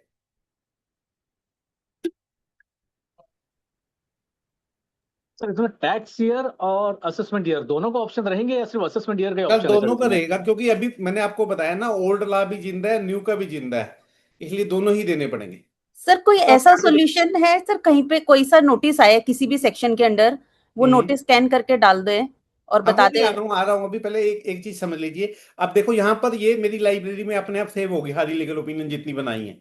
ये हाल में जो कही थी, अब मैं इसको ओपन करता हूँ सर, इसकी PDF ओपन कर रहा हूँ। क्या बनाइए, आपके सामने स्क्रीन पे दिखा रहा हूं। ये कर सेतु लीगल ओपिनियन आ गई, प्रोफेशनल लीगल ओपिनियन। सब्जेक्ट इसने दे दिया taxation of non resident on technical consultancy fees to US residents without withholding rate sir DTA sir दिख एग्जैक्ट नहीं ला रहा है सर, रिटर्न ये फाइलिंग। सर डॉक्यूमेंट दिख नहीं रहा है सर, वो डॉक्यूमेंट दिख नहीं रहा है सर, ये आप जो पढ़ जी, रहे हो, आप जो डॉक्यूमेंट पढ़ रहे हो, I am not able to see that. सिर्फ ये डेस्क अपना डैशबोर्ड दिख रहा है, not able to see the document which your. Document नहीं देख पा रहे। जस्ट ए मिनट, यहाँ पे ओपन कर लेते हैं, स्क्रीन से दिखा देता हूँ आपको। ये देखिए स्क्रीन अब दिख रहा है। Yes yes, now it is visible. Okay okay sir, यहाँ पे पहले ऊपर टॉपिक आ गया, title and subject of the opinion, legal opinion on the taxability and withholding obligation for technical consultancy fees paid to United State of America resident by an Indian company. Addressee and engagement. The opinion is provided to Ram Private Limited, assessee, an Indian-based company in Delhi, concerning its obtained Income Tax Act 25 with respect to this matter for the assessment year 26-27 उठाया इसने. The scope of example limited to the advising of publicity withholding. Then executive summary is there. Then background or statement of fact is there. Then what document and material reviewed by you is there. What are the issues presented for opinion? First, whether technical consultancy fees paid to US resident are subject to withholding tax in India under Income Tax Act 61. Whether double taxation avoidance agreement between India and USA are applicable to determine the taxability of technical consultancy fees paid to USA resident, or USA resident to earn such technical consultancy allowable for deduction under Income Tax Act. ये तो होना नहीं चाहिए था। चलिए अब इसके बाद रेलेवेंट स्टेटरी प्रोविजन आ गए। 5(2) सेक्शन वो कह रहा है scope of total income of non resident. 5(9)(2) income deem to accrue arise in India for technical services. Section 115A tax on dividend royalty technical fees in case of non resident. Section 90 sub section 2 relief where DTA is applicable, and section 195 other sums payable to non residents. यही section लगते हैं sir, लगभग यही section लगने हैं sir. हाँ जी, पुराने law में तो यही है। हाँ, पुराने लॉ में यही लगने हैं। चलिए सर, अब सर्कुलर नंबर 4 डिजाइन वाले आ गई। देन कुछ जजमेंट इसने ढूंढी हैं, ये हो सकता है अभी ठीक ना आ रही हूँ, ये आपको चेक करनी पड़ेंगी क्रॉस। देन इश्यूज क्या थे, ये इश्यूज आ गए सर, ये इसके ऊपर इसने अपनी ओपिनियन फ्रेम कर दी। ये इशू, ये ओपिनियन आ गई सर, डिटेल क्या है तीनों इश्यूज पे। फिर ये conclusion and opinion on each issue आगे कि आपकी फाइनल ओपिनियन क्या है। अब इसने क्या लिखा देखो, फाइनल ओपिनियन में पढ़ते हैं, the technical consultancy fees paid to USA resident are subject to withholding tax. किस सेक्शन में सर? 195 में, यही होता है सर। हाँ जी। उसके बाद a such act fall under the definition of fee for technical services which are deemed to accrue or arise in India under section 9(1) double taxation avoidance agreement between India and USA are applicable to determine the taxability of technical consultancy fees paid to close under article 12 is not satisfied and US resident has no permanent establishment in India। ये उल्टा पड़ गया, जो हमने पहले गलत लिख दिया था। The income may not be taxable in India, क्योंकि हमने वहां पे किया तो इनकम यहाँ है ही नहीं उसकी कोई। Okay, resident to earn such technical consultancy fee is generally not allowable for deduction under the Income Tax Act 1961, क्योंकि यूएस रेजिडेंट है, उसकी इनकम है तो उसको यहाँ कोई खर्चा नहीं मिलना है। ठीक है सर, ये recommendation and compliance road map आ गया। 15CA भी भरना होता है आपको इस पे, सर यही भरते थे ना हम। हाँ जी, हाँ जी। ये देखो उन्होंने बता दिया 15CA भी भरना पड़ेगा। बट ये पुराने लॉ में दे रहा है ना, नया लॉ का तो दिया ही नहीं इसने। सर वो उसको अभी ठीक कर देंगे हम, अभी आज पहली बार तो दिखा रहे हैं, जो नई लॉ वाली आ रही है प्रोविजन उसको चेंज कर दूंगा मैं। आपने तो वहां पे बोला था दोनों लॉ का बोल के, बहुत सिलेक्ट किया था, तब भी एक ही दिखा रहा है सर। उस ईयर 26-27 दिया है ना, 27-28 देते तो आ जाता दिया है ना। नहीं नहीं, आपने वहां पे लिखा ना टैक्स ईयर, आपने बाद में लिखा ना फाइनेंशियल ईयर लेकिन नीचे कॉलम नहीं है ना, उसको ठीक करना पड़ेगा, ठीक कराना पड़ेगा, वो आपको मुझे अपडेट ठीक करना हो। पड़ेगा। लेकिन मैं आपको स्टाइल दिखा रहा हूँ कि इतनी जल्दी वो आप ठीक इतनी है। ओपिनियन कर सकते हैं। सर। वो तो वेरी छोटी छोटी ब्यूटीफुल, चीजें, वो ठीक हो जाएगा। Very good sir, very good. हाँ, वो तो ठीक हो जाएगा, वो तो हम कल तक ही ठीक कर देंगे। अब आइए हर एक, जो अभी मैम पूछ रहे थे नोटिस नेविगेटर, मेरे को कोई नोटिस आया, मैं इसको नोटिस देता हूं तो क्या ये उसका जवाब तैयार कर देगा? यहाँ पे आपको एक करके दिखाते हैं। न्यू एनालिसिस पे गए, यहाँ से मेरे पास कोई नोटिस अगर पड़ा है तो मैं यहाँ अपना अपलोड करते हैं यहाँ पे।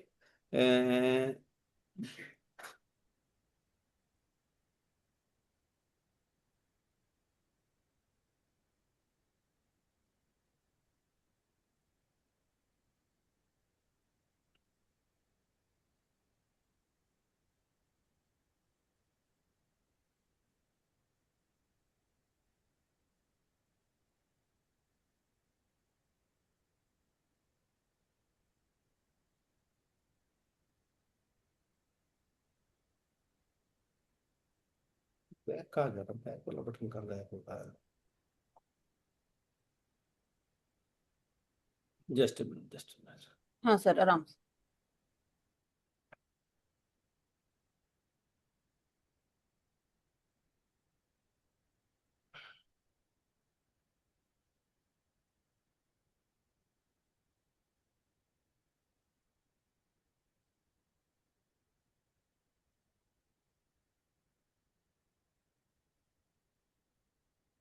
ये शो कॉस्ट नोटिस एक आया हुआ था मेरे पास, ये शो कॉस्ट नोटिस मैंने यहाँ पर लौट किया। 143 में असेसमेंट करने के लिए। अब देखिए मैंने इसको नोटिस दिया है सिर्फ, इसने अपने आप सब कुछ ट्रैक कर लिया। शो कॉस्ट नोटिस है 143.3 का, असेसमेंट ईयर 24-25 का, एसएससी नेम अपने आप आ गया, एसएससी एड्रेस अपने आप आ गया, नोटिस अंडर सेक्शन अपने आप आ गया, डिन नंबर अपने आप आ गया, असेसमेंट ईयर अपने आप आ गया, इशूइंग अथॉरिटी अपने आप आ गया, डेट ऑफ इशू अपने आप आ गया, डेट ऑफ सर्विस अपने आप आ गया, रिस्पॉन्स ड्यू डेट अपने आप आ गया। या मेरे को कंटिन्यू पे क्लिक करना है, और जैसे ही मैं कंटिन्यू पे क्लिक करूंगा या कंफर्म करना है, यहाँ पे जो फैक्ट्स है आप लिख दो, नहीं तो कंटिन्यू करो। और यहाँ पर जाकर आपने इंग्लिश में जवाब तैयार करना है तो इंग्लिश में हो जाएगा, हिंदी में करना है तो हिंदी में हो जाएगा। Generate 360 degree analysis. अब मैंने सिर्फ इसको नोटिस दिया है, ये आपके बिहाफ पर सब कुछ पड़ेगा। अभी आपको दिखाते हैं।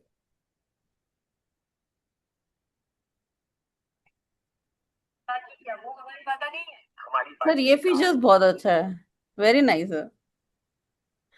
अभी तो बहुत कुछ आ रहा है मैम इसमें, देखिए अभी तो खुद हम सीख रहे हैं और धीरे धीरे चीजें नहीं इंप्लीमेंट सर, कर ये रहे अभी आई एम एक्सप्लोरिंग, मेरे को मार्केट में नहीं मिला था ये फीचर्स विद हैं। टेक्समैन एंड ऑल, मतलब जितने भी कहीं भी अवेलेबल नहीं है। है, कहीं भी नहीं है, जितने मैंने आपको दिखाए हैं वाले कहीं भी नहीं मिले होंगे आपको, लीगल हाँ ओपिनियन नहीं वाले मिले में सर, मिला दो होगा। तीन features are very unique, nice sir. और अभी देखिए कितनी डिटेल में करेगा ये अपने आप को। In fact sir when I asked their team, they started laughing कि मैम फिर सीए क्या करेगा अगर आप सभी कुछ हमसे मांग लेंगे। सीए का तो काम बढ़ रहा है बहुत इससे। और sir what about the confidentiality sir?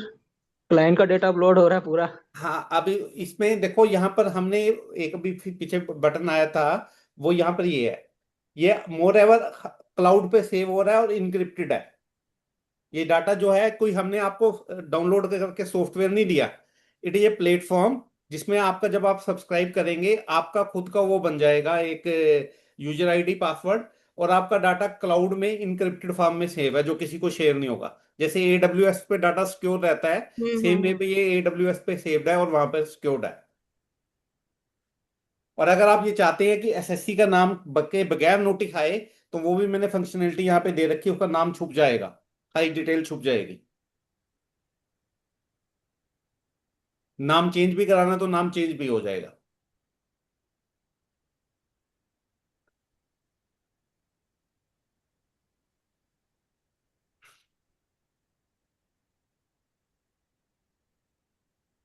थोड़ा टाइम लग रहा है इस पे। ऊपर तक मैंने अभी तक जो फंक्शन दिखाए तब तक इसमें है, किसी और पे आपका सवाल हो जब तक ये जनरेट कर रहा है तो आप अपना क्वेश्चन कर लीजिए। हाँ सर, ये सब कुछ तो इंफॉर्मेटिव टूल हो गया सर, फाइलिंग में भी हेल्प हो पाएगी या वो फीचर बाद में ऐड ऑन करेंगे? नहीं नहीं, फाइलिंग वाला हमारा एक पूरा टूल आ रहा है मैम। Okay okay. पहले मैं आपको ये दिखाता हूँ, ये आपका जो जवाब था ये तैयार हो गया, ये 143 वाला यहाँ पे व्यू कीजिए। इसकी डाउनलोड करते हैं पीडीएफ, आप पीडीएफ फिर नहीं देख पाएंगे। कोई नहीं सर, ऐसे ही पढ़ लेते हैं। एक मिनट, सिंपल पहले वैसे स्क्रीन पे दिखा देता हूँ मैं। यहाँ पे देखिए आप अपने यहाँ पे व्यू करते हैं दोबारा, ये सेक्शन आ गया 144B। कौन सा होता है? Faceless assessment. अब सेक्शन 1 क्लोज ये of income tax act passing a final assessment order under section 143(3). This is the document identification, this is the previous year, this is the issuing authority. अब ये देखिए यहाँ पे जो सर पूछ रहे थे क्वेश्चन, ये मैंने एसएससी डिटेल हाइड करवा दी है। जो आपकी सेव हो रही है वहां पे भी तो एसएससी डिटेल सेव नहीं हो रहा है। अगर आप चाहेंगे तो आ जाएगी, अगर नहीं चाहेंगे तो नहीं आएगी। Okay, got it? Okay sir. फिर ये नोटिस का है सर्विस हुआ है, इलेक्ट्रॉनिक सर्विस हुई है ई फाइलिंग पोर्टल पर 15/2/26 को। रिस्पॉन्स ड्यू डेट क्या थी? 21/2/26 थी, 11 hours. Ward assessment faceless assessment है, इसलिए कोई वार्ड नहीं है। अब वैलिडिटी एंड लिमिटेशन चेक क्या है? 143(2) का नोटिस चेक करना पड़ेगा आपको, टाइम से आया था कि नहीं आया था, किस डेट को इशू हुआ था, इसमें उन्होंने बता ही दिया है कि 30/6/25 को आया था, 28/6/25 तक आपने इशू किया गया। देखो 43(2), जबकि 30/6/25 तक आना था। चाहे अभी अब 30/6/26 तक आने हैं, केस कब तक लगने हैं? आप इस साल के 30/6/26 तक। ठीक है, तो 28/6/25 को ये आ गया था। अब उसके बाद 30/6/25 तक बिल्कुल ठीक था। 143(2) इशू हुआ था, 143 के लिए ये था डिन वैलिड था। जुरिस्डिक्शन ओके है। कंक्लूजन मतलब जो 4 प्रिलिमिनरी जुरिस्डिक्शन चेक करते हैं वो इन्होंने लिमिटेशन और वैलिडिटी चेक कर लिया पहले और कह दिया कि नोटिस तो वैलिड था। क्या लिखा है कंक्लूजन में? The notice is prima facie a valid notice with in the period of limitation issued by a proper jurisdictional authority under faceless assessment scheme. Then nature and purpose of assessment क्या है? Show का notice क्या है या draft assessment order क्या है? 144(b) में assessment करने के लिए एसएससी को कितने की एडिशन रिटर्न इतने की भरी है और कितने की एडिशन प्रपोज कर रहा है? 2,20,00,000 रुपए की। कौन कौन से सेक्शन इवोक किए हैं? 143(3), 144(b) और सेक्शन 69(c) में अनएक्सप्लेन्ड एक्सपेंडिचर की एडिशन ये करना चाहता है। और 115 BBE में टैक्स लगाना चाहता था 78% इस सेक्शन में। और 131(1)(a) में इन्हें विटनेस के लिए और उसके लिए नोटिस दी। 133(6) की रेलेवेंस है। सारे सेक्शन दे दी जो रेलेवेंट है। फिर अब प्रोसीजर एंड कंप्लायंस ऑडिट भी कर दिया। इसमें आप सबसे बड़ा इसने क्या किया है, जो हमने इसमें ग्राउंड ले रखा था, denial of right to cross examine. क्योंकि ये थर्ड पार्टी स्टेटमेंट पे केस था, हमने इसे क्रॉस एग्जामिन के लिए अपॉर्चुनिटी मांगी थी, जो अपॉर्चुनिटी इसने हमें दी नहीं। तो ये मेन ग्राउंड बनेगा। वो कह रहा है denial of right of cross examine. Second, improper drying of adverse variation, ये आ गया। और ये नीचे उन्हें सारे इशू दे दिए, क्या क्या वेरिएशन प्रपोज्ड है, कितना अमाउंट ऐड करना चाह रहा है, किस सेक्शन में करना चाह रहा है, डिपार्टमेंट रिस्ट्रायल क्या है और आप कैसे ही रिबेटल करेंगे। पूरा सारे इसने पॉइंट वाइज दे दिए हर एडिशन के। रिस्क कंपोनेंट क्या होते हैं, 115BA क्या होता है, ये हल चार्ज रेट क्या है, कितनी टैक्स लायबिलिटी आपकी रेज हो सकती है, सारा बता दिया। अवेलेबल डिफेंसेस क्या है आपके पास, वो भी बता दिए। और सबसे लास्ट में आप अगर देखेंगे, ये सारा पढ़ लेना खुद, लास्ट में देखेंगे फॉर एससीएन रिप्लाई, यहां पर इसने ड्राफ्ट रिप्लाई भी बना दिया जो मैम पूछ रहे थे। पूरा draft right, preliminary objection on ground of violation of principle and natural justice, reply on merits, हर पॉइंट का अलग रिप्लाई है। और प्रेयर क्लॉज भी बना दी और क्या क्या डॉक्यूमेंट लगाने चाहिए वो भी बता दिया। Very good sir, very good. और उसके बाद अगर नहीं मानता तो आगे भी बता दिया आपको क्या है कि सीआईटी अपील पे जाना पड़ेगा, इतने दिन में जाना पड़ेगा, स्टे ऑफ डिमांड की एप्लीकेशन लगानी पड़ेगी, इनसे हारते हो तो आईटीटी में जाना पड़ेगा, आईटीटी से हारते हो तो हाई कोर्ट में जाना पड़ेगा, हाई कोर्ट से जाने का पूरा रोड मैप आपको बना के दे दिया। और किस स्टेज पे कितना पैसा जमा कराना है, किस फॉर्म में अपील होनी है। देखो अपील के लिए फॉर्म 35 होता है वो भी बता दिया, 1000 रुपये फीस होती है वो भी बता दिया, अपील के लिए 20% आपको जमा कराना पड़ेगा वो भी बता दिया। तो सारा आपका काम कर दिया। और क्या क्या रेड फ्लैग्स हो सकते हैं वो भी सारा यहाँ पे है, क्योंकि अभी बड़े इनिशियल स्टेज पे है। जैसे जैसे लोग यूज करेंगे, हमें फीडबैक आएगी आप लोगों की, तो हम इसको और इंप्रूव करने की पोजीशन में है। क्योंकि फर्स्ट टाइम ऐसा हो रहा है कि this tool is developed by involving the CA, तो इतना बढ़िया काम ये कर रहा है। Yes sir. क्योंकि काम तो प्रोग्रामिंग तो प्रोग्रामर कर रहे हैं, लेकिन मैं उनके साथ जुड़ा हुआ हूं, तो ये सारी गाइडेंस उसके अकॉर्डिंगली काम हो रहा है, तो धीरे धीरे ये बढ़िया होता जा रहा है। और what ever you have done in smart research, जो जो करेंगे ये आपका बेकार नहीं जाएगा। जैसे आपने ये नोटिस का रिप्लाई बनाया तो यहाँ पे सेव हो जाएगा, ये अगली बार उसी को कॉपी करके उसी में चेंजेस करके आप भेज सकते हैं, दोबारा रिसर्च करने की जरूरत नहीं है। कोई आपने आर्टिकल लिखा था, वो आर्टिकल यहाँ सेव हो जाएगा, कुछ और किया तो वो वहां पे सेव हो जाएगा। तो देन इसके बाद आते हैं ये स्मार्ट रिसर्च और माई लाइब्रेरी के बाद यहाँ पर है एक, ये हमारा बहुत अच्छा फंक्शन है ब्लॉग स्टूडियो। मैम ये यहाँ पे एक काम करते हैं, जैसे सपोज करो टीडी ऑफ रेंट एक टॉपिक है, TDS of rent under section 194 आई। आप इस टॉपिक पे कोई ब्लॉग लिखना चाहते हैं और से इस बार हिंदी में लिखना चाहते हैं। किसके लिए लिखना चाहते हैं वो पूछ रहा है, चार्टर्ड अकाउंटेंट के लिए लिखना चाहते हैं, बिजनेस ओनर के लिए लिखना चाहते हैं, सैलरीड के लिए लिखना चाहते हैं, एनआरआई के लिए लिखना चाहते हैं, किसी मैं कहता हूँ चार्टर्ड अकाउंटेंट और टैक्स प्रोफेशनल के लिए आर्टिकल लिखना है। और टोन क्या रखनी है वगैरह, ऑथोरेटिव रखनी है, कन्वर्सेशनल रखनी है, एक्सप्लेनर रखनी है, एनालिटिकल रखनी है, मैं कहता हूँ एनालिटिकल रखनी है। देन ये सेक्शन इसने अपने आप सेलेक्ट कर लिए सारे, और कितने वर्ड का लिखना है, मैं ये कह रहा हूँ 2200 वर्ड्स का लिखना है। और यहाँ पे कहता हूँ जनरेट ब्लॉग। मैम देखिए, मतलब आप अब राइटर भी बन सकते हैं, आपको लॉ पढ़ने की जरूरत नहीं, इंग्लिश लिखनी आने की जरूरत नहीं, ग्रामेटिकल एरर्स की चिंता नहीं, ये आपके लिए कोई आर्टिकल भी लिख देगा और किसी भी सेक्शन पे लिख देगा पूरे एक्ट के। एक मिनट दीजिए आप, ये आपका 22 वर्ड में हिंदी में लिख के देगा भी आप।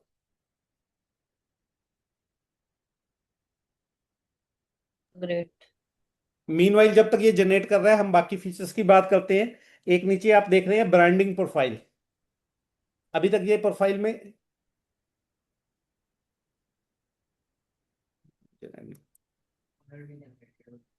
हम्म वही तो खोला है।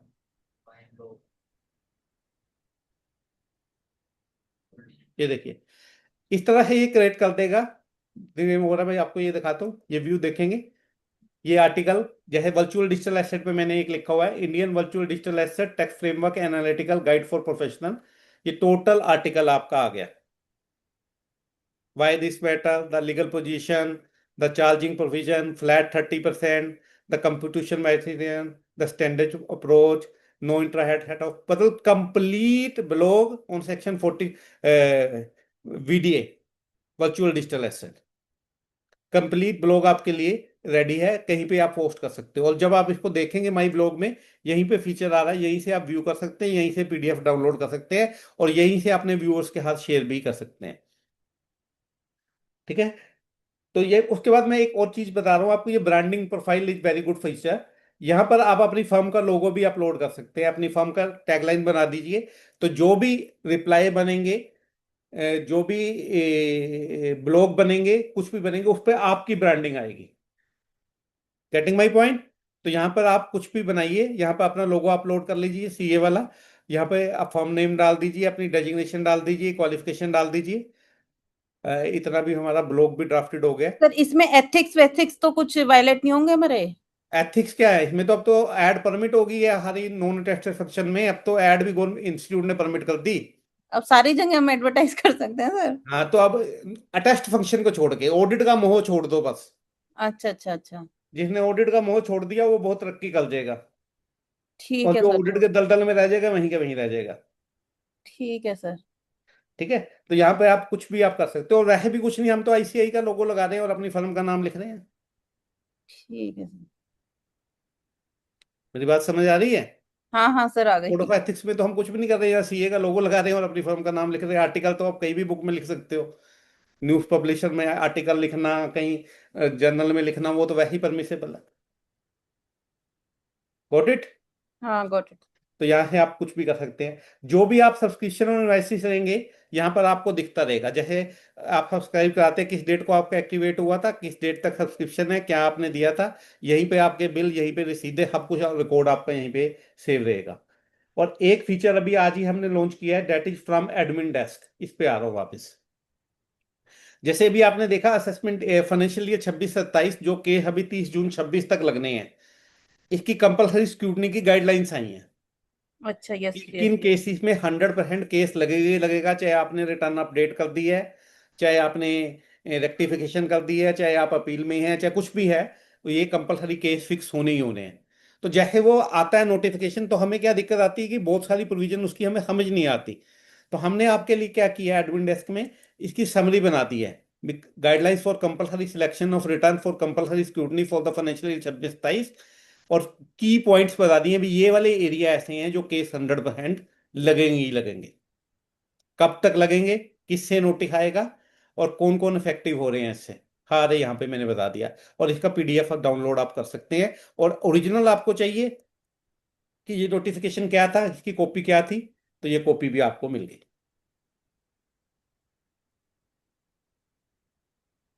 Got it? क्लियर होगा मैम ये? Yes sir. तो फार्म एडमिन डेस्क भी मैंने बता दिया। और सबसे ऊपर चलिए, अब हमारी एक ये है कर सेतु एआई। अब कुछ भी रह गया, आपने कुछ भी करना है एआई से पूछिए इससे। इनकम और tax sir helpline, sir helpline. अभी इस पे भी आ रहा हूँ, पहले आप कर सेतु एआई पे आइए। पहले अच्छा। समझिए, मैं सारा कुछ बता के जाऊंगा आपको। कर सेतु एआई टैक्स इंटेलिजेंस पे जाएंगे। ये आपके जीएसटी के सवालों के जवाब नहीं देगा, कस्टम के नहीं देगा, बट इनकम टैक्स से रिलेटेड जो पूछोगे अच्छा अच्छा। वो यहाँ पे आप क्वेश्चन कर सकते हैं कुछ भी। जैसे compare old income tax, capital gain tax rate with new. ये आ गया ना आपके पास 12 और 18, हब पूरा डिटेल आपको ये दे देगा। किसी भी टॉपिक पे आप कुछ पूछिए।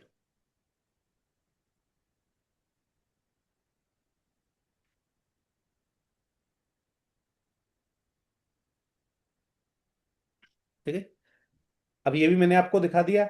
अब इसके अंदर आप कुछ भी इससे क्वेश्चन कर सकते हैं, कुछ आस्क कर सकते हैं।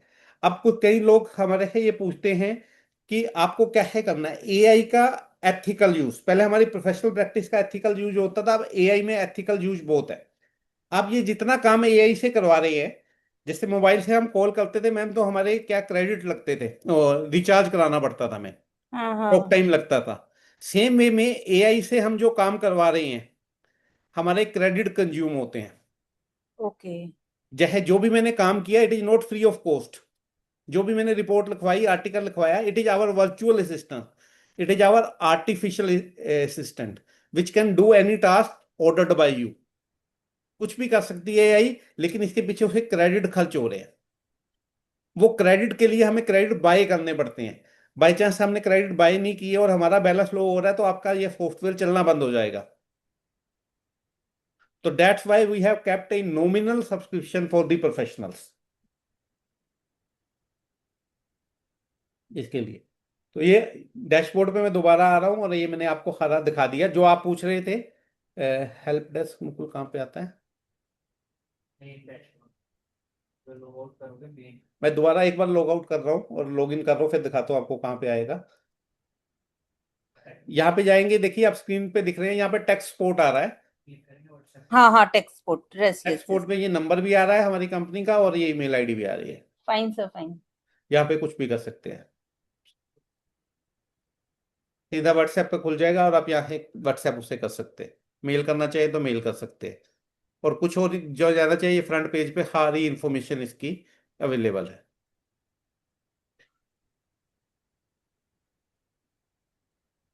तो now it is all from my side. Now any question is there so you can ask me. कोई भी क्वेश्चन है तो मैम आप ले लीजिए, नहीं तो हम फिर माइंड अप करेंगे इसको। नहीं sir, thank you so much sir, very nice. कोई क्वेश्चन नहीं है? किसी भी पार्टिसिपेंट की कोई भी क्वेरी हो तो अब चैट बॉक्स, अभी 5 मिनट हम हो रहे हैं तो हम कुछ भी डिस्कस कर सकते हैं और पूछ सकते हैं। जो क्वेश्चन है आप लोगों के, आप ये यहीं पे ले लीजिए, हम 5 मिनट में यहीं पे रिजॉल्व कर दूंगा मैं उसको। डोली जी चेक कर लीजिए प्लीज। पोस्ट पूछा जवाब दो, पोस्ट पूछा कोई जवाब दे दो। लांबा जी आप ही देख लो Q&A में जो आए हुए हैं। मैं तो Q&A में 1 मिनट रुकी है। कुछ कोई नहीं है सर, क्योंकि साथ साथ कर ही सर लिए मैंने। Q&A में तो कोई नहीं है। सर, मेरा फ्री एक ट्रायल क्वेश्चन कब तक अवेलेबल है? One day, one day. One day कौन सा सर, वन डे? आज वन ही डे है कम कोई बात नहीं, आपको वन डे बोल दे देंगे। अच्छा सर। हेलो सर, जी मेरी क्वेरी थी। जी सर पूछिए। जैसे सर इनकम टैक्स में ना अभी हो क्या रहा था, अभी भी हो रहा है जी कि पुराने किसी साल की, जैसे फाइनेंशियल ईयर 7, 8, 8, 9 की ना, कोई भी जी जनरली डिमांड आउटस्टैंडिंग दिखा देते हैं पोर्टल पे, हाँ और जी सर। उसका ना ही कोई नोटिस अटैच होता है और ना हमें पता चल पाता है कि क्यों आई है ये डिमांड। तो इसको हम्म कैसे करें? मतलब हमने ना डिपार्टमेंट जाके भी देख लिया, वो भी कहते हैं कि ये सीपीसी ने कर रखा है, हमें भी नहीं पता इसके बारे में, नहीं नहीं इसका नहीं नहीं क्या ऐसे करें? हाँ मैं बताता हूँ। जब आप व्यू आउटस्टैंडिंग डिमांड में देखते हैं वहां पे डिमांड नजर आती है, हाँ जी सर। वहां पे डिमांड के अगेंस्ट उसका डिन नंबर भी आ रहा है सर। जी आ रहा है। डिन वैलिडिटी चेक करने का स्टेटस भी है, वहां पे डिन नंबर डालो और हाँ चेक करो, वो बताता है किस असेसिंग ऑफिसर ने वो नोटिस दिया हुआ है। वहां हाँ। से वो नोटिस भी डाउनलोड हो जाता है सर। नहीं सर, नोटिस डाउनलोड नहीं हो रहा है वहां से भी। नहीं नहीं, आपको जैसे हम्म, डिमांड है, जैसे कोई हम्म, प्रैक्टिकल है तो मेरे को दिखा दो, मैं अभी बता देता हूँ आपको हम्म, सोल्यूशन कहाँ की डिमांड है। आप response to hmm, outstanding demand में जाओ तो वहां पे हम्म, ईयर भी आता है, नोटिफिकेशन भी आता है, और किस चीज की डिमांड है वो भी आता है। नहीं सर, उसमें तो सिर्फ आउटस्टैंडिंग डिमांड है, रेफरेंस नंबर है। हाँ रेफरेंस नंबर है ना, जब आप रिस्पॉन्स टू आउटस्टैंडिंग डिमांड पे क्लिक करेंगे हम्म। तो आगे सारी डिटेल खुलेगी। जब आप डिन नंबर चेक करके बताएंगे तो वो भी बताएगा किस साल की है, कितना अमाउंट है और किस चीज के लिए है। और सर ज्यादातर ये प्रोसेसिंग वाली डिमांडें हैं, जिस साल की है उस साल की रिटर्न आपकी प्रोसेस नहीं हुई होगी या प्रोसेस विद डिमांड हुई होगी, आप चेक कर लीजिए। एक्चुअली कैसा, मैं बता 90% देता हूँ। केसेस में वही है। इसमें ईयर तो पता चल जाता है, हम्म और अमाउंट भी पता चल जाता है कि कितना अमाउंट खड़ा हुआ है, और वो हम्म इंटरेस्ट भी कैलकुलेट करता रहता है, बट जी पर्पस नहीं पता चलता है उससे सर, कि आपको क्या किस तो रहा हूँ, जिस देख लिया साल की मैंने। है ना हाँ हाँ। उसकी व्यू रिटर्न फाइल्ड में जाइए, वहां पे एक हम्म। इंटीमेशन और असेसमेंट ऑर्डर आ रहा है, वहां से डाउनलोड कीजिए वो इंटीमेशन। एक्चुअली सर वो उस टाइम पे गई थी ऑफलाइन, रिटर्न हमारी कौन सेवन से एट साल में। का केस है आपका? 7, 8, 7, 8। 7 8 का है तो आप हाँ जाओ अपना देख, माई प्रोफाइल में जाइए। हाँ हाँ माई प्रोफाइल में जाके आप यूअर जुरिस्डिक्शन ऑफिसर लिखा आ रहा होगा वहां। हाँ हाँ, वो वो जाके देख लिया कि हमने बता तो दिया कि मतलब असेसिंग ऑफिसर के पास जाके देखा तो वो कह रहे हैं कि आपने ये उनको मेरे राइटिंग पास में भी डाल नहीं है, दो, ऊपर राइटिंग में सीपीसी डाल से दो, आया है। मुंह जुबानी हम्म।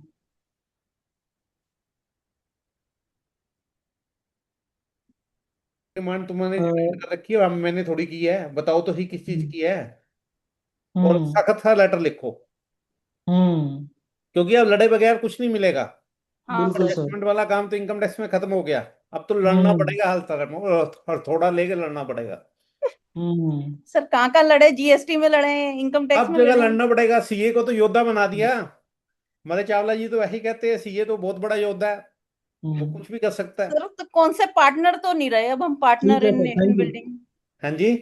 सर पार्टनर ठीक है इन सर। नेशन बिल्डिंग तो नहीं रहे अब हम। नेशन बिल्डिंग, हम नेशन इंटरेस्ट में काम कर रहे हैं ना।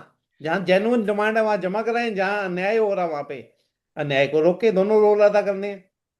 आवाज उठाना भी तो नेशन बिल्डिंग है, देश वालों की आवाज कौन उठाएगा? ठीक है sir, thank you so much sir. Sir एक जैसे हमारे क्लाइंट्स में मतलब लास्ट ईयर जब प्रोविजन आया कि हमें डालना है कि एमएसएमई के प्रोविजंस डालने, तो वो भी हम इसमें कैलकुलेट कर सकते हैं क्या, अगर डाटा डाल दें क्लाइंट्स का, मैम है ना, ट्रांजेक्शंस का? हर चीज के लिए अलग टूल आ रहा है। एक ये सिर्फ रिसर्च टूल है, मैंने आपको कहा कि हमारा एक अलग टूल आ रहा है, वो भी मैं आपको आने वाले मंथ में डेमोन्स्ट्रेट करूंगा, जो आपकी फेसलेस असेसमेंट को कैसे हैंडल करना है, 143(2) का रिप्लाई कैसे बनाना है, 142(1) का कैसे बनाना है, एडजॉर्नमेंट कैसे लेनी है, वो टूल है। फेसलेस अपील का पूरा मॉड्यूल है, फॉर्म 35 कैसे बनेगा, टैक्स कैसे जमा होगा, स्टेटमेंट ऑफ फैक्ट कैसे बनेंगे, ग्राउंड फॉर अपील कैसे बनेंगी, रिटर्न सबमिशन कैसे बनेगी, देन आईटीटी का है, देन हाई कोर्ट का है, देन रिट पिटिशन का है, सुप्रीम कोर्ट तक है वो। तो वो आपको अलग से लेना पड़ेगा, वो लिटिगेशन मॉड्यूल अलग है। ठीक है सर, ये कर सेतु जो एआई है, इस टूल को यूसेज का इसका क्या चार्जेस रहेगा सर मेंबर्स के लिए, इसको अगर लेते हैं तो ये टाइमिंग? बता दिए यहाँ पे हमने। अच्छा।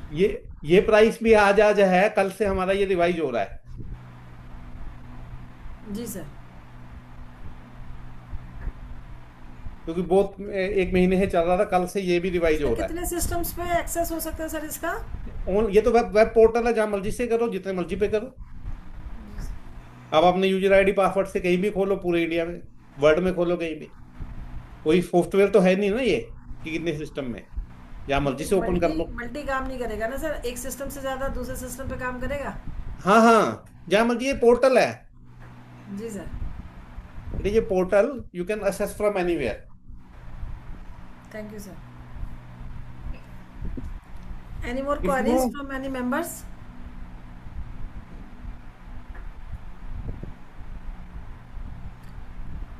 राज सर कंक्लूड करेंगे सर? हेलो,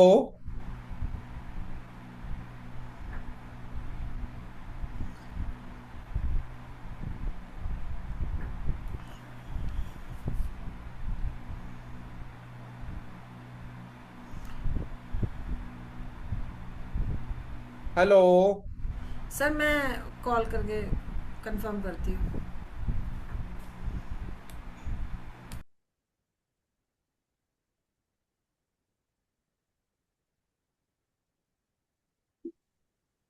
हाँ डोली जी।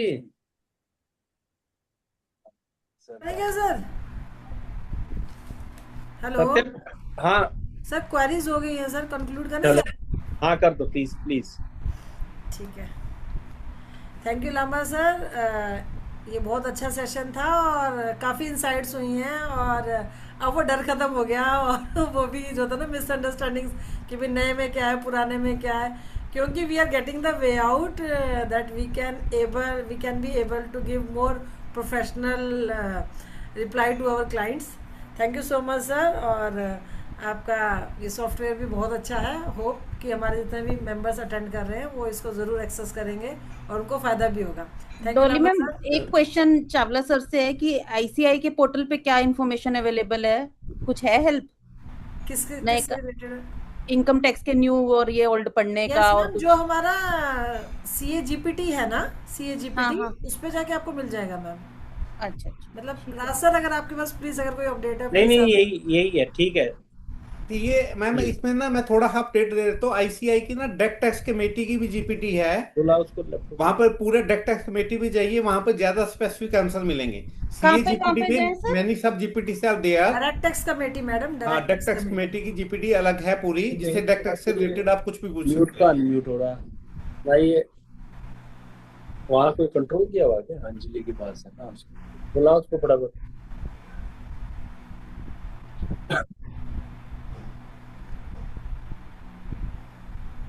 ठीक है sir. Thank you all members, thank you Manoj sir, thank you Raj sir. Hope to have ये वहां more बंद क्यों sessions रखते for हैं all of you sir. उसका Thank you, उसका good evening. खुला छोड़ देना। Thank you ma'am, thank you so much. Thank you.